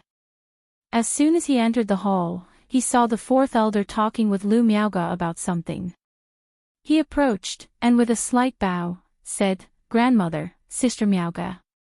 Having studied talisman making under the fourth elder for so long, his manner of addressing Lu Miaoge had also changed, becoming much more intimate. However, this intimacy was not the kind he desired. Changxing, you are here. Seeing Lu Changxing arrive, the fourth elder smiled and nodded, saying, I have already discussed with Miaoge the matter of you accompanying her to manage the spiritual talisman shop in the Nine Dragons Market. You will follow my Ayage's arrangements when the time comes. She will also be in the Nine Dragons Market for the next period, so you should ask her for advice often. So said the fourth elder. Yes, grandmother. Lu Changxing nodded and turning towards Lu Miaoge, bowed again. They'll be relying on Sister Miaoge from now on. It's no trouble. Lu Miaoge gently shook her head, her voice always soft-spoken and gentle as water. Changxing, you rarely go out, so for this trip, grandmother has prepared some gifts for you. The fourth elder said to Lu Changxing. In the midst of her words, she took out 3 brocade boxes of different sizes from her storage bag and placed them on the table. Thank you, grandmother. Lu Changsheng's eyes brightened upon hearing this, curious about the fourth elder's gifts. His grandmother was an elder of the Lu family, a top-level talisman master of the first grade.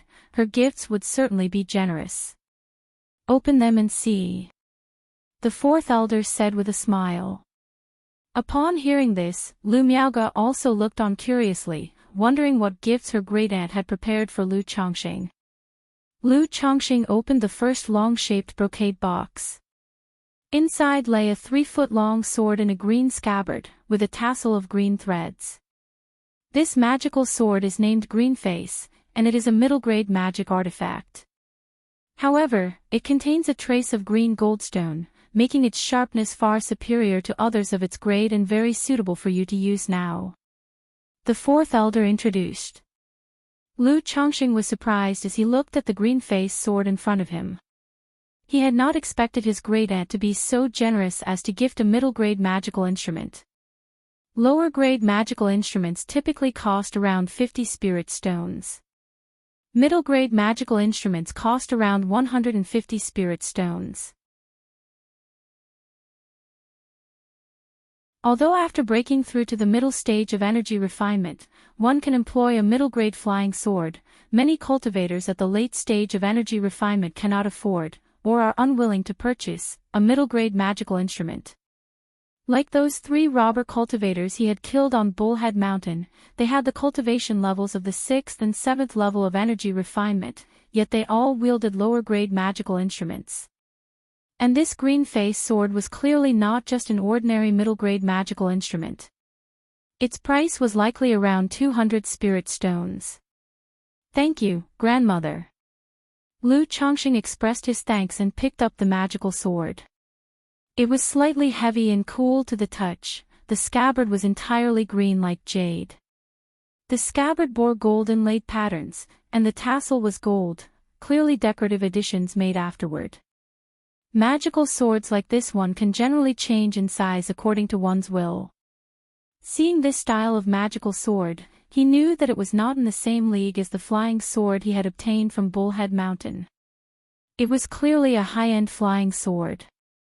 Because with flying swords, the most common feature is sharpness, practicality.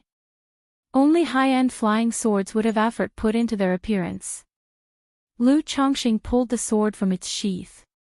The blade was entirely silver-white, but the surface had a faint halo of green gold flowing over it, the cold light flickering. The fourth elder smiled and directly opened the second brocade box. Within the second box lay an exquisite and majestic vestment robe, with the light shimmering over its sky-blue fabric, edged with gold embroidery. For managing the shop on this outing, you should dress well to reflect your status. This is a middle-grade magical robe with a total of 7 magical array effects: size adjustment, dust avoidance, springtime warmth, wind transformation, concealment, spirit concentration, and body protection. I won't go into detail about the first 3 effects, as they are similar to the ones on your current Qingzhou robe. Wind transformation allows fierce winds to be softened into gentle breezes. Grandma has applied for an iron feather eagle from the family for you, so your future travels to and from the Nine Dragons marketplace will be much more convenient. The wind transformation effect of this robe will allow you to ride the iron feather eagle without being affected by strong winds, without the need to expend mana to resist them. Grandma knows you don't like to show off. The concealment function allows the robe's radiance to be contained, making it appear like ordinary clothing and not attracting attention. The spirit concentration effect can gather a small scope of concentrated spirit energy, which is somewhat helpful for your cultivation. The body protection effect can passively trigger a body protecting technique when you're in danger, capable of blocking a single hit from a cultivator at the 7th level energy refinement. The 4th elder spoke slowly, introducing the magical robe to Lu Chongqing. Upon hearing this, Lu Changsheng's face lit up with surprise. A middle-grade magical robe. The robe he was currently wearing was the Qingzhu robe awarded to him by Lu Yuanding for being the first child born into the Lu family. It didn't even count as a lower-grade magical instrument. It had only 3 basic effects: size adjustment, springtime warmth, and dust avoidance. But this middle-grade magical robe boasted 7 effects in total. For more than the original, including spirit concentration, wind transformation, concealment, and body protection. Especially body protection. The ability to passively trigger a body-protecting technique when in danger, capable of blocking a single hit from a cultivator at the middle stage of energy refinement, was incredibly delightful to Lu Chongqing. With this robe, he no longer had to worry about being ambushed by other martial artists or cultivators up close. Thank you, Grandma. Lu Chongqing bowed his hands in gratitude once again, his face full of joy. In this moment, he couldn't help but feel appreciative of his grandmother's generous gesture. A middle-grade magical instrument was worth 150 spirit stones. That usually referred to magical swords and the like. The price of a robe would be considerably higher. This middle-grade magical robe was estimated to be worth 200 spirit stones. With the green face sword and this robe, the cost was over 400 spirit stones.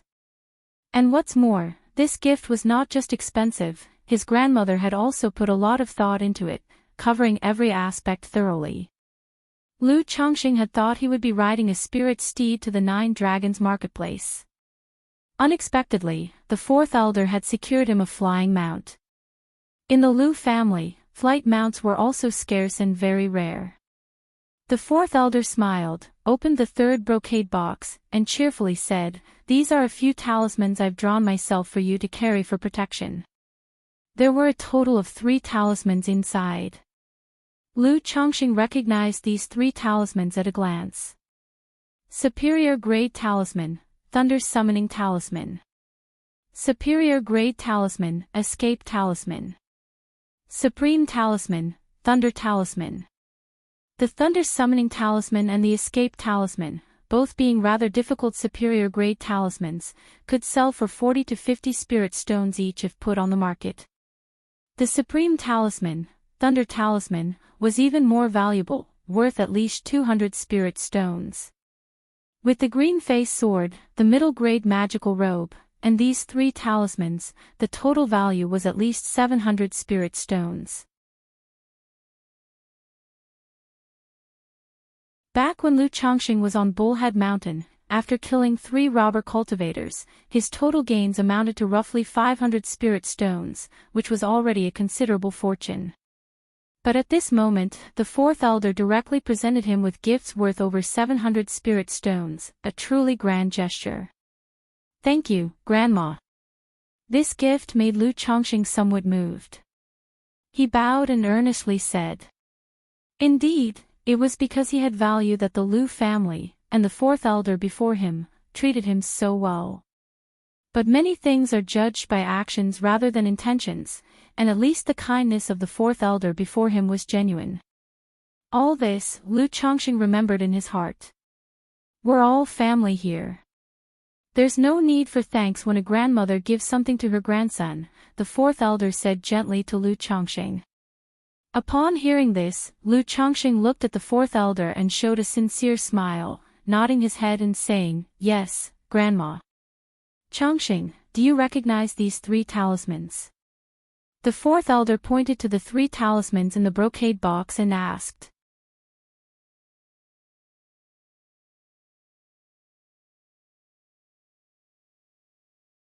Chapter 66, Magic Artifact, Magical Robe.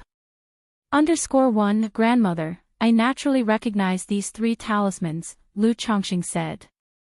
This one is a superior grade talisman, the Thunder Summoning Talisman, which can unleash a bolt of lightning comparable to a full strike from a 9th level energy refinement cultivator. This is a superior grade talisman, the Escape Talisman, which, when used, can conceal one's form and burrow into the ground, escaping several miles away.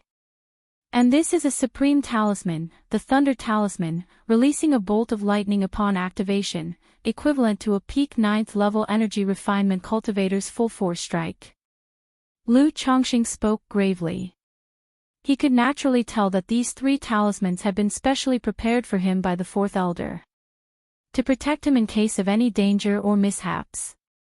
With these 3 talismans by his side, as long as he didn't encounter a Foundation Establishment great cultivator, he basically had the power to protect himself. That's right, it seems you have been studying seriously, Changxing. These should not pose a challenge for you. Keep these items, and put on this magical robe for grandmother to see, the fourth elder said with a smile, reaching out her palm and gently touching Lu Changxing's head with a tender voice. Yes. Lu Changxing nodded, put away the 3 brocade boxes, and went to a side hall to change clothes. Lu Miaoge, who was at the side, also showed surprise in her eyes upon seeing these 3 gifts. Surprised at how generous her great-grandmother was. Although her great-grandmother was a talisman master and had much more wealth than the average cultivator, cultivators always seemed to spend as much as they earned. There was no habit of saving money. They would instead convert all resources into personal cultivation and strength. Therefore, this gift worth more than 700 spirit stones could really be considered a grand gesture. Moreover, the fourth elder had also put thought into these 3 items, all according to Lu Changxing's current situation. Even though she couldn't help but envy the favoritism her great-grandmother showed towards Lu Changxing, in her heart, she also understood the probable reason. On one hand, her great-grandmother wanted Lu Changxing to fully integrate into the Lu family. On the other hand, it was also because of how Lu Changxing had conducted himself in the past half-year, earning the liking of the fourth elder. Almost treated by the fourth elder as a biological grandson. That's why she was so indulgent and generous. Lu Changxing came to the side hall.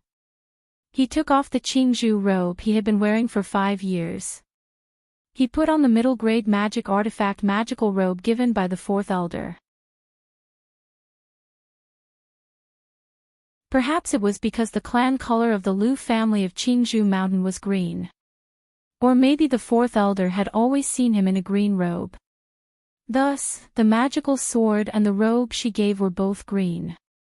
However, having lived with the Lu family for so many years and always wearing the Qingzhu robe, Lu Changxing had grown accustomed to the color and found it pleasing to the eye. The style of this magical robe was similar to the Qingzhu robe. But it obviously looked several classes higher, far more exquisite and luxurious. The sky blue brocade robe was embroidered with lifelike and vibrant bamboo leaves in a darker blue thread, with a layer of elegant and intricate gold thread trimming decorating the collar and cuffs. With the enhancement of formation, a faint spiritual light emerged while the robe was worn. As the saying goes, clothes make the man just as the saddle makes the horse. The already handsome and dashing Lu Changxing looked even more distinguished with the embellishment of this robe. As expected of a middle-grade magic artifact robe, the experience of wearing it is clearly different, Lu Changxing mused to himself, feeling joyful like a child getting new clothes during New Year in his previous life. He delightedly caressed the silky smooth magical robe, enjoying the wonderful feeling. Wearing it felt as light as a feather, which made him sense a clear difference from the Qingzhu robe he previously wore. As a middle-grade magic artifact robe, it didn't only possess the effect of 7 major formations, but its fabric was also incredibly durable, woven from demon beast fur and other spiritual materials. Being impervious to water and fire, and immune to the cut of blades were just the basic features, which didn't need to be mentioned further. Lu Chongqing tried to sense the self-dimming array within the magical robe. Instantly, the spiritual light on the magical robe faded and became restrained, and the fabric appeared plain. It now looked like a rather exquisite piece of brocade clothing. That looks much more normal, otherwise it's too conspicuous, practically telling others, I am a fat sheep. Lu Chongqing looked at the now discreet appearance of the magical robe and clicked his tongue.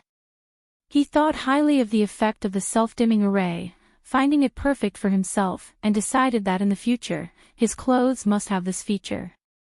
Then, he switched the self-dimming array off, letting the robe shine with spiritual light again. He attached the green face sword to his waist and walked out of the side chamber with a composed and serene demeanor. Inside the main hall. When the fourth elders saw Lu Chongqing, with his handsome, clear-cut features, tall and slender figure, wearing a sky-blue vestment robe with embroidered golden bamboo edges, and a jade longsword at his waist, his eyes lit up. A gentle and rich expression appeared on his gentle face, as he said with an affectionate smile of an elder, "Not bad, it seems my Chongqing was born to wear such magical robes, very handsome." Having practiced the immortal beauty technique for so many years and having received the peach blossom goo, Lu Chongqing's face could certainly be described as striking, with an extraordinary temperament. In terms of the immortal beauty technique, it was an outstanding peak, a half-step beyond the ordinary. With handsome features and a gentle temperament, his deep-set features came together just right, making him extremely pleasant to look at. It was like basking in the spring breeze. Now donning the magical robe with spiritual light circulating around him, the gentle and unhurried elegance of his temperament gained an air of immortality as if he were an exile from the heavens. It's all thanks to grandmother's good eye for clothes. Lu Chongqing responded generously, his temperament soft and gentle as jade or a spring breeze. Grandmother speaks the truth, Chongqing, you truly fit this kind of magical robe tremendously, giving off an aura of immortality, the fourth elder said with a smile. Then, he looked towards Lu Miaoge, right, Miaoge? Lu Miaoge, standing to the side, looked at Lu Chongqing. She had to admit that he looked indeed very handsome. She had seen men with better looks than Lu Chongqing before. But she had never seen someone like Lu Chongqing, who had a harmonious blend of features, skin, physique, posture, and temperament.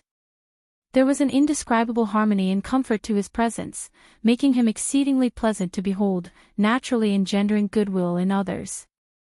Especially at this moment, with the robe's spiritual light swirling around him, it perfectly complemented Lu Chongqing's physique and aura. He bore quite the air of a celestial being. Brother-in-law Chongqing really suits this kind of magical robe. It's also thanks to great-grandma's discerning taste in knowing what clothes suit Chongqing best, Lu Miaoge said with a light smile, her voice as gentle as a cloud. Lu Chongqing chuckled, not expecting this young lady to have such high emotional intelligence. Chongqing, remember to go to Aa Lu later to get the iron feather eagle. I've already spoken with Aa Lu, the fourth elder said with a smile. In 2 days, you will depart for the 9 Dragons Market with Miaoge. Spend these next 2 days at home, keeping Miaoyun and the others company. The fourth elder walked up with a smile, straightened Lu Chongqing's collar, and smoothed out the creases of the robe. This caring and doting gesture from an elder moved Lu Chongqing deeply. The heart is made of flesh. Over the past 6 months, this fourth elder had been nothing short of wonderful to him. He nodded and replied, "Rest assured, grandmother." After that, the fourth elder gave further guidance to him and Lu Miaoge on talisman making. At present, Lu Chongqing's talent for talisman crafting was on the right path. The fourth elder and Lu Miaoge had also more or less come to accept that Lu Chongqing was indeed a 1 in a million talent in the talisman path. Lu Chongqing estimated that with another couple of years' practice, he would be able to reveal himself as a superior-grade talisman master. At that time, his standard of living would rise yet another step. He was quite looking forward to it.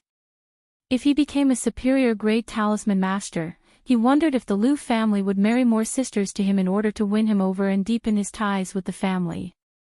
At noon, the two left the residence of the fourth elder.